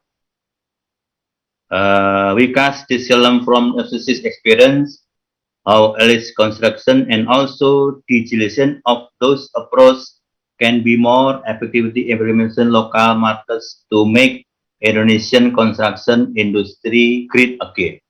Jadi diharapkan dengan kondisi saat ini, konstruksi yang sudah mulai meningkat, mestinya juga mendapatkan suatu proses market sehingga konstruksi di Indonesia khususnya itu akan lebih hebat. Nah, ini Pak Nicodemus, yesterday that is to meet asosiasi kontrak Indonesia yang kemarin ya, untuk mendapatkan produktivitas termasuk juga untuk surat badan usaha sehingga kita bisa mendapatkan proses para anggota atau mungkin pelaku jasa konstruksi, sehingga kalau melihat dari kalau nonton bioskop tuh tiketnya sudah ada, sehingga kita siap untuk kalau saya lihat sepintas di dunia konstruksi yang ada sekarang ini tahun 22 dan ke depan sudah mulai meningkat. Nah ini preparation apa yang kita siapkan. Nah mungkin pertanyaannya adalah kami akan bergantian, jadi mungkin Mak Dimus akan pertanyaan satu, kemudian dan dijawab, kemudian dan Pak Budi dan Mr. Nugra. Kalau kita ikut Pak Nikodemus saja nih Pak. Gimana Pak? Pak Nikodemus as the actor of the improvement, productive improvement in Oke. construction. Now we are all together. Gimana Pak Nikodemus? Dulu mungkin pertanyaannya seperti yang saya WA ke Bapak. Jadi pertanyaan ke Bapak adalah bagaimana dengan pandangan bina konstruksi Pak? Jadi pandangan bina konstruksi PU yang sekarang menyiapkan daripada proyek yang ada cukup banyak, sehingga untuk meningkatkan produktivitas daya saing yang sehat dan profesional. Nah, mungkin pertanyaan kami adalah itu number one question to Mr. Dimus, Mr. Nicodemus. That is okay. That is English language and Indonesian language, no problem. Okay, Mr. Dimus. But yes, thank you. Okay, thank you Pak Bas, and greetings to all of you. Ini kok gambarnya kurang jelas nama-namanya ya. Ait, kemudian satu lagi kok namanya nggak terlihat di sini. agak kabur, mata saya yang kabur ya. Oke, baik. Pertanyaannya adalah bagaimana dengan pandangan bina konstruksi untuk meningkatkan produktivitas dan daya saing pelaku jasa konstruksi. It's an interesting question. Yang kami lakukan pertama kali tentunya sebagai regulator, menyiapkan segala perangkat yang diperlukan untuk bisa increase their productivity, bukan hanya di Indonesia tapi juga bisa bersaing di luar negeri. Yang pertama, apa saja yang diperlukan? Tentunya harus kita melihat dari sisi kebutuhan yang ada. Yang kedua, melihat daripada standar-standar yang berlaku di dunia, tertarik ke kita. Yang ketiga, mengurangi atau istilahnya Pak Jokowi, menyederhanakan perizinan berusaha. Itu yang utama di situ. Apa yang kami lakukan adalah mengurangi, bahkan sangat-sangat ketat sekali, menghilangkan berbagai macam izin-izin yang rasa-rasanya itu sangat menghambat dari orang berusaha, antara lain adalah menghilangkan izin usaha jasa konstruksi. Satu. Kemudian yang berikutnya lagi adalah memudahkan orang berusaha dengan cara hanya memerlukan satu saja, kita sebut sebagai NIB, nomor induk berusaha untuk berusaha, yang lainnya adalah sesuai dengan kebutuhan, yaitu sertifikat standar. Sertifikat itu pun juga dibuat supaya lebih mudah, tetapi ini yang persoalannya. Kita sekarang di depan, kita menggunakan prinsip trust but verify. Di depan diberikan berbagai macam kemudahan, tetapi kemudian di belakangnya kami jaga betul. Kami lihat, kami cek, kami lakukan surveillance. Apakah betul komitmennya, janjinya tidak, janji seperti apa janjinya, misalnya janjinya akan menyediakan alat dalam pelaksanaan konstruksi, harus ada alatnya. Janji akan memasang papan nama proyek, dipasang papan namanya. Itu kira-kira sebagai lemparan dulu Pak Bas, terima kasih. Baik, jadi kalau melihat itu preparation daripada dunia konstruksi memang siap juga. Lah mungkin pertanyaan kami yang kedua ke Pak Nikodemus ya.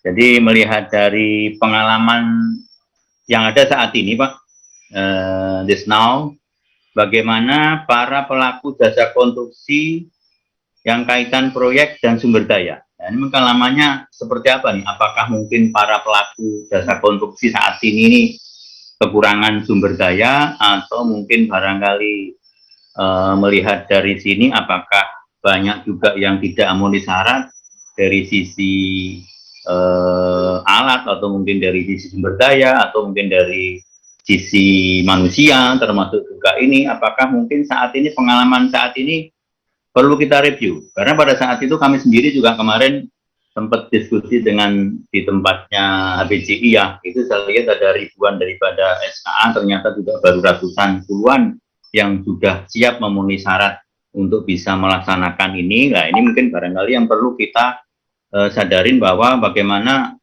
produktivitas termasuk dunia konstruksi yang ada saat ini, tenaga kerjanya terukur dengan baik.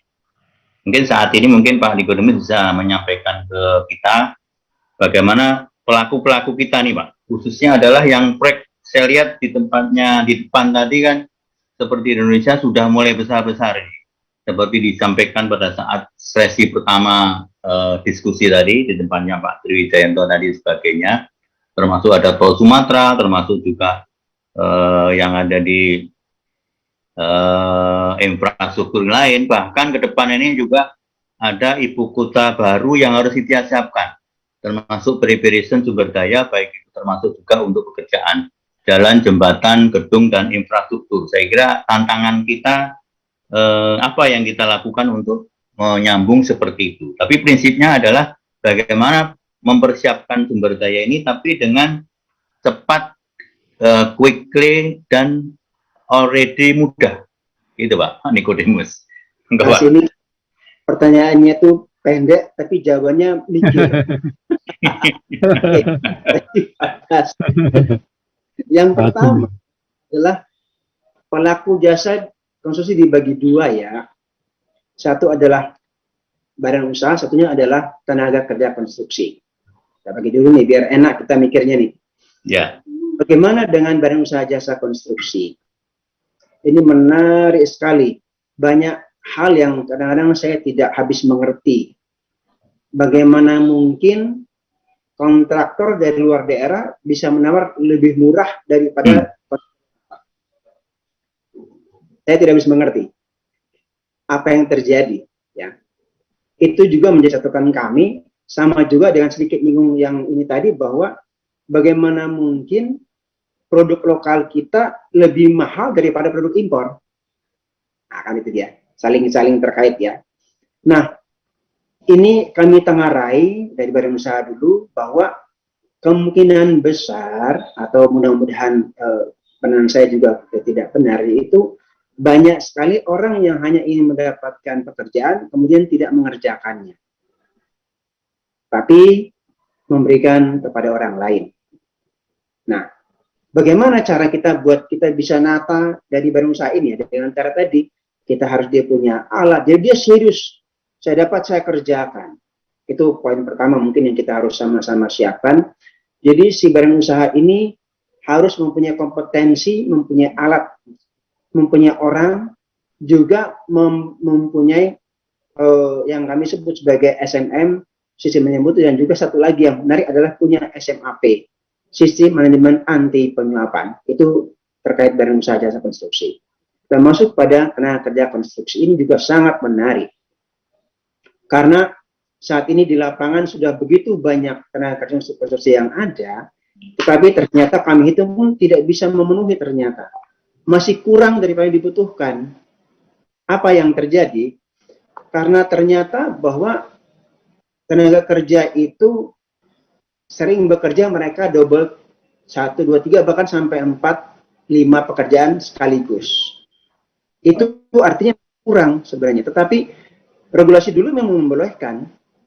Nah, sekarang kita berusaha, kita jaga. Kalau dia sudah mengatakan ahli jalan, ya ahli jalan. Jangan ahli jalan, jangan ahli sungai. Ini kan lucu juga ini. Ahli jalan juga ahli sungai. Berikutnya lagi adalah kami pun sudah menjaga di sana sehingga semua tercatat dalam sistem kami yang namanya adalah Sistem Informasi Konstruksi Indonesia. Sehingga begitu dia sudah sebagai ahli di sana, maka kami jaga nomor registrasi dan kami jaga NIK-nya. NIK dan juga nomor SKA-nya atau SKK-nya sebagai bukti bahwa dia ada di situ, sehingga ke depan mengarah kepada spesialis. Kuncinya spesialis, sehingga ke depan kalau sudah spesialis, maka harapan kami pekerjaan akan lebih cepat, akan juga lebih efektif karena sudah langsung kepada orang yang benar mampu dan juga berusaha yang benar mampu melaksanakan pekerjaan itu. Demikian Pak Bas, makasih. Nah, mungkin pertanyaan yang ketiga ini Pak, berkaitan produktivitas. Nah, melihat dari perkembangannya preparation terhadap tenaga kerja harus kita siapkan ini dengan proyek-proyek yang ke depan yang cukup banyak. Nah, melihat dari sini untuk bisa meningkatkan produktivitasnya sehingga lebih produktif menurut pandangan Bapak nih, supaya jadwalnya tidak terlambat, termasuk anggaran tidak terlampaui, kemudian metode yang praktis kan gitu ya. Sehingga kalau melihat dari sini kan perlu suatu lean management ya, lean construction untuk bisa menempatkan sesuai dengan schedule apa yang diharapkan oleh owner kan gitu Pak. Monggo Pak Nikodemus. Pak Bas, thank you very much. Inovasi teknologi pilihan yang paling tepat. Kualitas daripada tenaga kerja khusus harus kita siapkan, kita bekerja dengan teknologi. Salah satunya adalah Building Information Modeling. Di kami PUPR, BIM bukan aplikasi. Ini kami catat dulu. BIM adalah metode kerja. PUPR sudah mempunyai metode kerja bernama Sistem Pengendalian Manajemen, SISDALMAN, yang kemudian kami jadikan digital, sehingga itu kita sebut sebagai Building Information Modeling, yang dimulai sejak dari survei, investigation, design, land acquisition, construction, operation and maintenance. Nah, semua diliputi dalam satu lingkaran yang namanya procurement. Penggunaan BIM dengan cara yang demikian itu akan membuat semua lebih efektif. Tadi saya di depan saya juga ikut mendengar bahwa akan banyak mengurangi biaya di situ, akan mempercepat pembangunan kalau kita menggunakan tadi BIM. Maka salah satu caranya adalah dengan teknologi, kita bekali semua tenaga kerja khusus dengan teknologi yang ada, sehingga ke depan kita bisa bersaing, kita mampu untuk meningkatkan produktivitas, karena kita mempunyai kemampuan yang setara dengan dunia luar, setara dengan tenaga asing. Demikian Pak Bas, terima kasih. Satu lagi Pak Nikodemus, sekarang ini kan IT kan begitu meningkat dan tinggi ya. Yang sekarang ini kalau dari milenial itu kan IT-nya kan sekarang kalau lihat Bapak sendiri dengar ada metaverse apa dan sebagainya, angan-angan gitu ya. Nah, mungkin apa yang perlu kita sadarin, kita siapkan IT-nya untuk bisa mengeterapkan teknologi IT-nya kita untuk pengendalian daripada proyek itu sehingga termonitor dengan baik. Jadi contohnya seperti iZoom di sini pun bisa koordinasi, tidak harus dengan tatap muka, tapi lebih safe. Gitu Pak, Pak Nikodemus. Iya. Kita sudah masuk pada industri 4.0. Ya. 4.0. Itu membuat semuanya berbasis IT. Bahkan kalau kita nonton di luar negeri itu orang membangun sekarang sudah tinggal. Di kami sudah kemarin waktu pameran kami ada di tanggal 3 Desember itu sudah bisa membangun dari mana saya lupa itu. Tinggal dipasang saja dia sudah jadi langsung terpasang otomatis. Tapi disinilah yang paling utama adalah pada saat planning desainnya itu utama banget. Jadi saat pembangunan itu sudah tinggal implementasi. Nah ini kalau kita bicara industri 4.0, maka yang benar itu adalah data-data harus semua lengkap dulu kita bicara. Ini yang jadi masalah, data kita selalu tidak akurat, ini tidak terkini. Data lengkap, kemudian kita masuk kepada desainnya sama. Nah, semuanya memang butuh biaya mahal. By satellite. Kalau kita bicara mengenai autonomous, berarti harus by satellite. Tidak bisa tidak. Tetapi kita yakin, dan kita tahu juga bersama bahwa Indonesia kan mempunyai budaya kerja yang berbeda. Karena itu kita di sini kalau yang kami lakukan adalah hybrid, setengah manual, setengah digital. Caranya bagaimana? Ya masih ada orang di sana. Nah, saya mengharapkan betul bahwa tadi sampaikan Pak Bas mengenai IKN. IKN kami ini sudah pakai BIM loh Pak. Kami sudah masuk ke sana saat ini.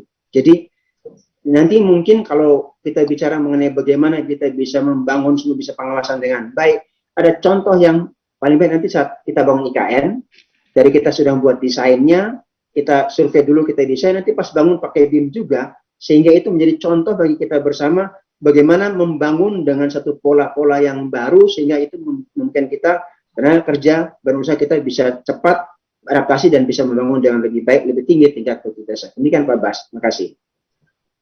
Baik, baik Pak Triko, Pak Niko atas explain-nya yang dalam bahasa Indonesia. Nanti coba kita transkrip ke dalam bahasa Inggris.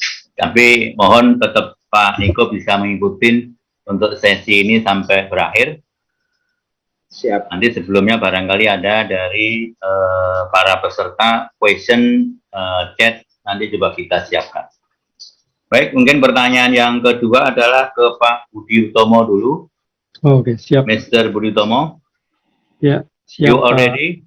Yes, ready, Pak. Already ya. Thank you, Pak Nikodemus for the explanation ya. Very good. Okay. Okay. This question to Mr. Budi Utomo. Yep. Bagaimana history lean construction dan definisi lean construction? Jadi perlu memberikan penjelasan kepada audiens yang ada ini secara history lean construction and apa yang dimaksud what is lean construction? To question to Mr. Budi to explain. Okay, thank you very much. Hi everyone, Pak Bas, Pak Niko, dan Pak Nugra, and great appreciation also to PTA for holding this good event. How to make construction getting smarter and more productive. Because of what Mr. Paul King from Bentley before mentioned, that construction is very large business and huge opportunity in the future. Yes, in this short opportunity, I'd like to mention to all of you how lean construction is a good solution to improve construction productivity. It's the history itself is we starting like this. Refer to the following there are 4 facts. First base is based on McKinsey Global Institute survey graphs. Usually we present it using the slide, but now the moderator asked to just discussion. The McKinsey Global Institute shows that from 1947 until 2012, construction productivity is very poor compared to other industry, Pak Bas, and also compared to the overall productivity. Also based on the U.S. Bureau of Labor Statistics Research and survey found that from the same years, the labor productivity of construction decreased by 5%, while manufacturing increased by 300%. You can imagine that. Also from Pak Bolking from the Bentley before mentioned that 20% longer than schedule and 80% budget overspend. So also from other research, from ethical research, that shows that 70% of project off-run schedule and 66% off-run budget. This is really the concern, the history for starting the condition in based on these facts. And also the short fact is the result. We Lean Construction Institute Indonesia conducted the assessment using Lean Construction maturity assessment, also LCI and PQI consultants, and the result is also poor score. And we assess around 14 projects in Indonesia, both for oil and gas, infrastructure, building, and also dam and the sumber daya area. And also, as you know, that we can see that now many projects and also including the mega projects suffering from off-run budget and off-run schedule. So based from these facts and this condition, so the Prof. Koskela and from Huddersfield University and Prof. Balat from Berkeley University, they are what is the founder of Lean Construction Institute in America, try to find out did many research how to solve this problem. Because the productivity is really important. Yeah, if it's mean that from 1947 until 2012, it's mean that 60 years before, and in the recent methodology is the same. Yeah. So and then Prof. Balat and Prof. Koskela find out what is the best methodology to solve this poor productivity in the construction industry. So they try to adopt it, the Toyota principles, Pak Bas and Pak Nicodemus and Pak Nugra. So they try to implement the approach in the productivity in the manufacturing industry to bring into the construction industry. And so many people hesitate about that. It will work or not. But fortunately, it works. But and there's many success story of that. I will tell you later. Yeah, and it's already been practiced in America, Australia, China, and proven in the many projects. Yeah. Okay. I think that's all about for the story. So starting from the manufacturing industry, productivity improvement applied to the construction industry. Okay. Thank you, Pak. Okay, thank you, Mr. Budi. And number 3, question to Mr. Budi. Yeah. Okay. You explain to success story in construction. Oh. You explain. Okay. The success story in all over the world and all Indonesia. In Indonesia, implementation construction in Indonesia. Sudah sampai mana nih mungkin yang sudah bisa kita lihat? Yeah, actually in Indonesia it just started. Yeah, it started from when I was asked by Indonesia Contractor Association when I was asked to speak in the main speaker in Association Contractor Federation, ASEAN Contractor Federation. Yeah, that time we also with Pak Bas. Yeah, we discussed about lean construction. But it is I think the first time implementation of the lean construction is around 2018. Yeah, but I think so far is good enough. For example, even though in the PP, PTPP, for the example, they just starting from the, if I measure based on the lean construction maturity assessment, the implementation I think still around 20% of the whole lean construction methodology. Yeah? But according to Pak Anton, he gave us the testimony, and I can send you the testimony YouTube if you want to. He said that just only 2 years after our implementation, we do the declaration, the implementation on 2018. Yeah, he felt that the result is really good, the great result.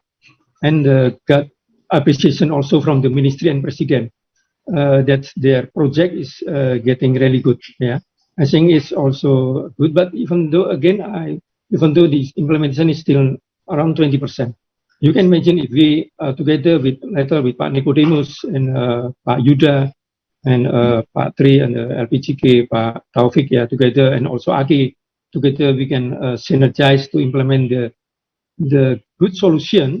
Using lean construction to the all project in Indonesia, I think you can imagine also in the ASEAN, yeah, the PTA concerns. Before we start this event, just an hour before, I was asked, I got discussion with the Pertamina. As you know, the Pertamina got many mega projects here, around $4 billion and so on, yeah, and you can see that there are several projects that overrun schedule, overrun budget. Also the PP, British Petroleum projects, yeah, the Tango also overrun budget and schedule. So I think you can imagine that while I did assess in the several project, the mega project and the infrastructure and the oil and gas, I believe that if lean construction can be implemented thoroughly and completely, it will give good impact. Yeah. And from the side of the Indonesia, it's also implemented in the America, is increased productivity up to 50%, Pak, in the modular building project. Yeah. Also in the Canada, increased productivity in 35%. Yeah. Also it has reduced safety, reduce cost, safety, and improve the reduce duration time. Yeah, it's many success story, Abbas. Yeah. Yes. Okay. Yeah. Okay, that is Mr. Budi. Thank you very much. That's experience that Mr. Anton and Mr. Musleh, lean construction implementation from project in Kadasubro Jakarta. BRI Tower, there is very good implementation start or finish. That is project finish. That Kadasubroto, Mr. Musik, project manager. That is lean construction. Yeah. From project PP. Yeah, actually, it's not only for that project, Pak Bas. Yeah, actually, the one. According to example. According to Pak Anton, almost around 60 project. Only 2 project was over budget. Yeah, always because better control. Yeah. Oh yeah, I forgot. You asked before about the definition. Yeah. I think I didn't answer it yet. Is it okay? Definition? Abbas? Yeah, yes. Yeah, according to Balat, it said the definition is how to the ideal pursue. Yeah. Oh yeah. Define by the principles followed in pursue the ideal, and also in the methods. They also define the methods used to implement the principles. Yeah. So this is the short definition of Balat. But from the Koskela itself, is raised from the emerging from the attempt to solve industry-specific problem in construction and the application of generic lean production principle, methods, and tools. And again, I said before, originated from car manufacturing. This definition from the Balat, from Koskela. But from the Indonesia, as you know, the culture from the US culture and Indonesia culture is different. So I make it formally construction to Indonesia, make it more detailed definition. Yeah, integration is the integration of 11 principles and also the detailed method and tools based on Toyota operating system, which focus on eliminate the waste and losses in every step. Yeah, from the initiating, planning, executing, monitoring, control, operation, and maintenance, and so on. So because if we eliminate waste and losses, we can get more value. I think that's all, Pak Abbas. Yeah. Yes. Of course, each of that followed by a detailed methodology. Yeah. Thank you. Okay, that is okay. Thank you, Mr. Budi. Yep. What's lean construction Indonesia yang diinginkan apa? That is overview yang from lean construction apa, Mr. Budi ya? Yang diharapkan untuk yang di pencapaian lean construction di tempat kita.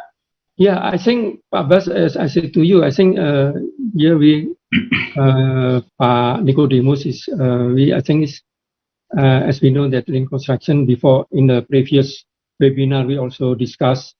We invite also the former President PMI talking about PMBOK, yeah, presentation of body knowledge, and also the Prince 2. We discuss which one the best methodology or how to combine or to synergize the between PMBOK and construction. And actually, construction is a complementary of the PMBOK. So we can combine it, we can synergize it to make better construction productivity in Indonesia. Of course, with the improve also the regulation. Of course, this Pak Nicodemus is the actor for that. Yeah. I think that that's all, Pak Abbas. Yeah. Yes. Okay, that's Mr. Budi question to 5 question. Next. Nanti kalau ada pertanyaan quest, nanti coba mungkin bisa mempersiapkan. That is Mr. Nugra. Good afternoon, Mr. Nugra. Yeah, good afternoon, Pak Niko, Pak Bas, Pak Budi. Yeah, good afternoon, Pak Nugra. Yeah. Baik, terus pertanyaan ke Mr. Nugrah ya. Terus lean construction yang mudah diimplementasikan di Indonesia apa nih? Jadi lean construction yang mudah untuk implementasi di Indonesia ini apa nih? Saya lihat seperti Pak Budi sampaikan tadi, mungkin barangkali belum semua konstruksi juga belum tahu atau mungkin belum mengerti apa yang diimplementasikan, walaupun contohnya di BP dari cukup banyak dan berantas ya, PT berantas, tapi saya lihat di Indonesia yang paling mudah ini apa yang implementasi di kita, gitu Pak Penyebab. Okay. Yeah. Thank you for your question, Pak Bas. Maybe I will answer in English. Okay. The implementation of lean construction, I think the easiest part is not about the how to do the tools, but how to influence the main contractors, the subcontractors, and also the owners. Because I think the best way to start to implement lean construction is using Comet LPS. That is the easiest way, but it's actually not the easiest way to do, because people tend to use lean construction tools to improve the productivity. Actually, the Comet LPS is the tools to increase the reliability of the planning. I think that's the easiest way, Pak Bas. Yeah. Okay, thank you, Mr. Nugrah. Question number 2, apakah ada hubungan kesinambungan antara lean construction dan digital construction? Nah, ini pertanyaannya ya. What is connection lean construction and digital construction? Yeah. Mr. Nugrah, just explain. Thank you. With the correlation with the victim of the BTA conference that is focusing on technology, that the lean construction is really mandatory to implement also with digital construction, because if digital construction not based on the detailed steps and based on the lean construction, because lean construction, as mentioned by Pak Budi, lean construction is focused on eliminating waste and losses that happens in constructions projects and construction operations. If the digitalization is only like Pak Nicodemus have already been presented, Pak Basuki Menteri PUPR already mentioned that the digitalization must be implement really effective and efficient in the projects, not only follow others. Pak Basuki mentioned like that. So we need that digital construction really implement and get effective and efficient impact in projects, construction projects. And I think it's very, very correlated, because digital, of course, make construction project effective and efficient, but in construction is as the principles and also as the a bridge to correlate it between the detailed projects. I think that's the certain way we look at that, Pak Basuki. Yeah. Yeah. Okay, thank you. Number 3, bagaimana lean construction dapat membantu proyek di Indonesia? Jadi bagaimana untuk di Indonesia ini bisa terbantu dengan adanya lean construction? Yeah. Go ahead. Okay, maybe I will explain also about, I have one slide here, I already talked to the to BTA. Before that, I want to share one slide. This is a very, very important slides, because I only have one slide right now. Okay, can you see, Pak Bas? Yes. Slide? Yeah, this is, okay. Okay. I think this is the coordination between lean construction and digital lean construction. Then how can digital and lean construction can contribute in project control side? This is a project control, as you know, in construction projects. Project control is really the heartbeat of the project. If the project control want to make the project quick, yeah, they use acceleration on the schedules and on the look ahead. But if they want to make it late, yeah, they just the project can make it late based on the schedules and the manpower. And this is a really big part of the construction in Indonesia right now, based on our research and also based on our overview of the projects in Indonesia. As you know, this is reality of the projects. I will zoom it. to you. This is the detailed process of project control in Indonesia. The first is planning and forecasting, distribute planning, and then get commitment and feedback. We do execution of the plan commitment, and then we collect data, the collection like the collection of the progress, the volume, the variance, the constraints mentioned in this also, the collect data, the analysis. We analyze based on the data that get input based on the execution, and then we update, and then we report it. And this is the current state map. Maybe people from all over PTM members, yeah, this is really happening in Indonesia. I already talked to many people in US also, and in Latin America, South America. It's happening also in there. So we are not behind, but this is happening in all over the world in construction company. And I think based on our research, and we think based on our lean construction, this is a really resource of waste in construction companies. As you see, this is the owner, and the main contractors have projects of schedule, as usually use Primavera or P6 or Master or Microsoft project. But actually the one you see in the bottom of main contractors and some contractors, the one that do the execution of the contractors is construction is actually some contractors, and this is we must focus. This is the main contractors and subcontractors use Excels and use WhatsApp and PDF. This is really important, because Excel it's not a project management thing.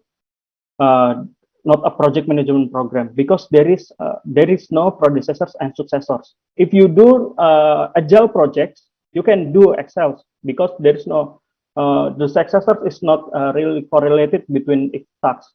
But for construction projects, predecessor and successors is really important. So you can measure this critical path, so you can measure all the supports and constraints.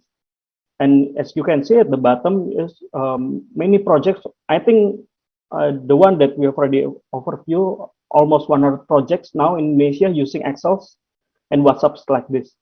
And I think using lean constructions, the first lean construction digital lean construction, we delete all the Excels, become one programs. And of course, if we want to output it or become reporting in Power BI from the database, it's easy. So I think this is a very good part to addressing why lean construction and digital lean construction is really important. I address only one factor, but only in project control. So this is we must address it. Maybe Pak Niko, maybe this is the next agenda of in the project in Indonesia, because I think one of the projects in Indonesia using this kind of method. Same, so maybe I will tell it detail. So main contractors have many schedules, many Excels. From one P6 become many Excels actually, and this is thousands of tasks is distributed in many Excels. And the subcontractors also have their own Excel schedules, and this is not correlated because it's in their own computer or database. And then main contractors distribute also using Excel, different Excels in here. And in minutes of meetings, they use PDF to write down the MOM based on the constraints and then the readiness of the work. They not mention it in the Excel, no. They mention maybe an Excel, but not correlated with the schedules. And the PDF copy it to the WhatsApp. This is happening right now. And the WhatsApp distribute also when construction there is variance. So if people in project usually have so many groups, so like project managers have groups in subcontractors or have groups in main contractors and so on. Why? Because they distribute it using WhatsApp, and it's very not good for project management, because the variance is not captured. And daily report and weekly report, this is using Excel based on the subcontractors and variance analysis. And I think based on project controls, input it again to the main schedules and to Primavera or Microsoft project, and do for BI as dashboard. And lean construction can distribute all the Excels, WhatsApp, and become one platform. And it's, I think, the waste of the process, so many process, it will be not over production and over process. Yeah, I think that's all, Pak Basuki. Yeah. Okay, that's already Mr. Nugrah. Yeah, the audience understand your presentation. That's number 4 question. Terus digital apa yang dapat diselesaikan dengan lean construction? Dan digital apa? What is digital and lean construction? Yeah, thank you, Pak Bas. Okay, we have certain, of course, there's so many principles in lean construction, and lean construction also support prefabrication. So 3D printing is also digital constructions for digital tools for supporting lean construction projects. Of course, many machines that like spool fabrication for existing projects, and then 3D printing for infrastructure projects. And also for project control that I mentioned before, that there is tools like ProPlanner that we sure that it will help the projects, because all the Excels and all the WhatsApp and all the PDF will be eliminated, and there is no over process and over production for the many reports. So when we go to construction projects, usually they have so many documents, but the documents actually over process, and people that want to see the documents, usually they don't see the Bantex. They doesn't want to search documents in the Bantex, but they want to see the detail of the projects is in the WhatsApp. So maybe I will tell Indonesia the easiest one. Kalau bapak-bapak mau lihat keadaan nyata project itu seperti apa, bapak lihat grupnya, grup WhatsApp project tersebut. Itulah project yang sesungguhnya. Jadi, if you want to see detail the project, if you want to see the reality of the project, you see the WhatsApp group of the project. If you see the Microsoft project, if you see the Primavera, if you see the report of the dashboard, maybe it's not real because it's late. Maybe it's 1 week late for this projects, big projects. That's why ProPlanner will help that. I think based on my research on the many applications, ProPlanner will help that on that specification. Yeah, I think that's all, Pak Bas. Okay, thank you, Mr. Nugrah. Yeah. That's I look the question to chat. Yeah. Yeah. The chat, that is right, and please see from Eric Alvis Matif. Question: what is different between 3D printing and 4D technology? Because technology improvement so fast, how Indonesian construction industry should face up about this evolution? Mr. Budi and Mr. Nugrah, that is the question from Albert. Between 3D printing and 4D technology. Okay, Pak Bas, before I answer the question, maybe Pak Nugrah will answer that question, but I just want to really concern about what, and I'm really interested about what Pak Nugrah presented before, yeah, that the slide. I think because this also Pak Nicodemus and Pak Bas and participant, yeah, that's really the big problem. At the beginning, the project, yeah, even the mega project, with value $4 billion US and 1 billion US, yeah. At the beginning, it's use Primavera or Microsoft project, but the day-to-day execution is using Excel. As Pak Nugrah said, Excel is not there is no, it's not a project management. And it's beside of BIM, Pak Nico. BIM is important, but actually the execution, the BIM usually used for to avoid the crash. Yeah, there are, but the most important thing is how to BIM in the execution stage. And it's, as far as our experience, it's really terrible, yeah. And it's really offering can cause offering budget and offering schedule, yeah, because it's limited. So yeah, I just try to underline what Anugrah just informed. Okay, maybe Anugrah can answer for the question, yeah. Okay. I think in here, Pak Ali Bawano already answered the questions about 3D printing and 4D technology, because this is 3D printing and 4D technology. Maybe for 3D printing and 4D technology, because 4D technology now is for 3D combines with scheduling and planning. That's 4D technology, but 3D printing is for the prefabrication. Many do fabrication using 3D printing also. So many companies now, especially like Karya, BUMN companies, also implement 3D printing. I think how Indonesian construction industry should face up about this evolution. I think as Pak Abdu before said that I think the collaboration of the owner, because we also invited by Bina Konstruksi last 2 years maybe about the SKKNI, Standar Kompetensi Kerja Nasional BIM. I think the hard one now is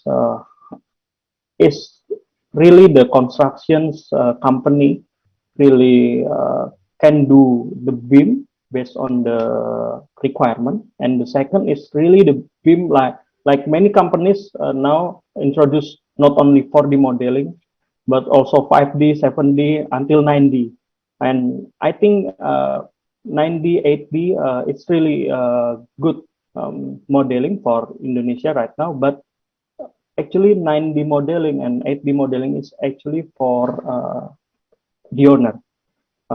So the owner must know about BIM and also must know about BIM and input it in their contract to implement BIM until certain level. I think that's how we can do it, Pak Bas. Maybe Pak Nicodemus can add some how Indonesian construction industry should face up about this evolution, about 3D printing and 4D technology, Pak. Back to you, Pak Bas. Okay. Yes, thank you very much from all question. And until now to what time 3 to 0 ya. Thank you very much Mr. Dimus, Mr. Budi, and Mr. Nugra. Closing statement to come back to Mr. Siti. Closing statement, untuk closing statement saya kira sebelum berakhir, monggo silakan Pak Nicodemus dulu closing statement untuk acara yang sore ini, Pak Nicodemus. Terima kasih Pak Bas, Pak Budi, sama tadi Pak Heru ya. Pak Nugrah, Pak. Nugrah. Beberapa jadi harus bagi konsentrasi, sorry. Ya, Pak. Oke. Yang pertama begini, bahwa dalam meningkatkan produktivitas kita dan daya saing kita harus berani untuk berubah. Ya. Berani berubah, satu. Yang kedua, kita harus lebih transparan, harus jujur apa adanya. Bagaimana kita bisa mengatakan lebih baik kalau kita nggak tahu kita salah di mana? Salah nggak apa-apa, selama kita jujur. Sehingga dengan itu kemudian bisa kita benahi. Selama yang terjadi di kita di Indonesia ini adalah kita berusaha menyelesaikan masalah, tapi masalah itu diselesaikan di bawah, tidak terbuka. Sehingga kejadian sama itu selalu berulang, terjadi terus. Itu yang kedua, kejujuran. Yang ketiga atau transparansi, yang ketiga adalah kita bicara mengenai akuntabilitas. Ini menjadi penting karena semua yang kita buat harus dapat kita pertanggungjawaban. Tiga hal ini kalau kita semua sudah kerjakan, sudah terbuka, kita jujur dan transparan, kita kemudian kita mempunyai kerjaan kita dapat pertanggungjawaban, maka saya yakin bahwa kita itu akan dapat menerima semua perubahan yang ada, kemudian kita maju. Pemerintah, kami, regulator, sudah menyiapkan begitu banyak, tidak kurang-kurang dari kami kok. Pak Jokowi, Pak Bas itu sangat luar biasa memaksa, kalau saya katakan memaksa perubahan yang biasa dengan Undang Cipta Kerja, itu pemaksaan sebenarnya. Ternyata itu masih banyak sekali hambatan, tapi kami sampaikan bahwa itu bagian daripada kita untuk berubah. Mari kita sama-sama kita kerjakan sama-sama, sehingga tujuan akhirnya tercapai.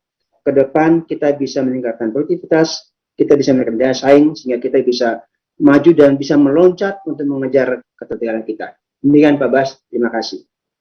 Satu lagi Pak Nikodemus, kalau melihat dari perkembangan ibu kota baru, barangkali sumber daya yang kita siapkan cukup banyak dan besar. Tantangan kita, implementasi apa yang kita siapkan terhadap land construction kita, Pak Niko? Nah, ini yang paling menarik ini. Kita bicara IKN, bicara 466 triliun. Kalau saya bilang di sana itu, nggak usah mikir sulit-sulit Pak, jualan warteg juga laku Pak. Gitu ya. Tapi oke, kita bicara land construction. Bahwa apa yang perlu kita siapkan, data harus lengkap. Satu dulu data ini. Saya tidak tahu siapa yang mengerjakan, tapi data lengkap dulu. Dari data itu kemudian saya tadi sudah ada juga bahan juga bahwa data ini kemudian kita olah bersama, kita siapkan kita mau ngapain. Satu, yang kedua, kita bersama ini dari badan usaha jasa konstruksi, dari tenaga kerja konstruksi, harus juga melihat potensi itu sebagai jangan kita tolak. Regulasi ada kita pakai, kemudian kita kalau perlu malah saya ini teman Pak Budi, Pak Nugraha tadi ini, Pak Bas, lihat ke sana tempatnya seperti apa. Kalau kita bicara IKN tadi, lihat ke sana, oh ternyata tempatnya bagus kok. Oh tempatnya bisa dibuat kok. Saya kemarin ngomong begini, jika memungkinkan, ini kalau ada yang berani sih bisa bertanggung jawab, kita di sana ada yang menyiapkan untuk membangun PLTN. Pembangkit listrik nuklir. Sekali bangun Pak, kita akan bisa merajai daerah sana, saya yakin betul. Contoh itu. Jadi bagaimana kesiapan barang usaha tenaga kerja khusus? Ya belajar tentang itu. Kemudian setelah belajar, siapkan tadi semua mengenai SKKNI-nya, mengenai kompetensinya, mengenai kualitasnya, mengenai cara kerjanya, harus meloncat dari pikiran sekarang. Kita 10 tahun ke depan kita mau ngapain, nah sekarang kita siapkan semua sehingga pas saat pembangunan, kita sudah siap. Jangan kita bangun baru kita kaget, tuh mau bangun ya, baru kita mulai siap. Sudah terlanjur, sudah jalan duluan. Sekarang ini, kemarin kami tahun lalu rapat dari Turki, mereka juga sudah masuk sana Pak. Dari Turki, apalagi dari Arab. Jadi teman-teman semua, ayo mari sama-sama kita siapkan diri kita. Kita harus bisa mampu untuk bersaing dengan siapapun dan jangan sampai kita menjadi tamu di negeri sendiri. Demikian Pak Bas, terima kasih. Baik, terima kasih. Kita harus ready dan siap, semangat untuk membangun yang tantangannya cukup besar ini. Baik, closing statement Pak Budi, monggo Pak. Mr. Baik, Budi. thank you very much, Pak Blas. I think very aligned with what Pak Nicodemus closing statement. Yeah, I really absolutely agree with what Pak Nicodemus said. 3 points ya, before ya Pak Nico ya, transparency, honesty, and accountability. And I think these 3 points is really closely correlation with lean construction. Because if you're talking about accountability, you have to make it lean construction, because construction go for more detail in the process and its process from initiating, planning, all is detail. So accountability can be measured in a clear way. Also about the transparency and also about the and honesty. Yeah, because if all is clear using the lean construction, then can be measured thoroughly. I think just it's all. And please, don't think that we have already good, but always think how to make better and better. Yeah, the continual improvement. So the open mind, and hopefully lean construction can together bring give the best solution, yeah, for the constant productivity in Indonesia and the ASEAN has got the PTA vision and mission. Yeah. Okay, that's all, Pak Blas. Thank you. Okay, thank you, Mr. Budi. Let us, Mr. Nugrah, closing statement singkat saja karena waktunya sudah ditunggu sama panitia. Ya, baik. Baik, okay, thank you, Pak Bas. I think for closing statement, I think construction industry in Indonesia is growing rapidly right now, and we need to address it using increasing productivity. Because if we not increase our productivity in Indonesia, all contractors, people from around the world will go to our projects. I think lean construction is very, very helpful for us to implement, and is easy to implement also. I think so many projects using pilot projects, like many companies now implement lean constructions. I think it will be helpful for our construction productivity industry. Yeah, I think that's all. But Okay. yeah. Okay, thank you very much for all, Mr. Nicodemus, Mr. Budi, and Mr. Nugra. Thank you very much. Thank you Explain very to much, Pak everyone Bas. this year. Thank you, Pak Nico. Safety, health, Thank you and very much. success Yeah, to all. Okay, thank you very much. thank Yes, you very much, come Pak Nico. to host Pak Mr. Bas. Husna Siti. Thank you very much.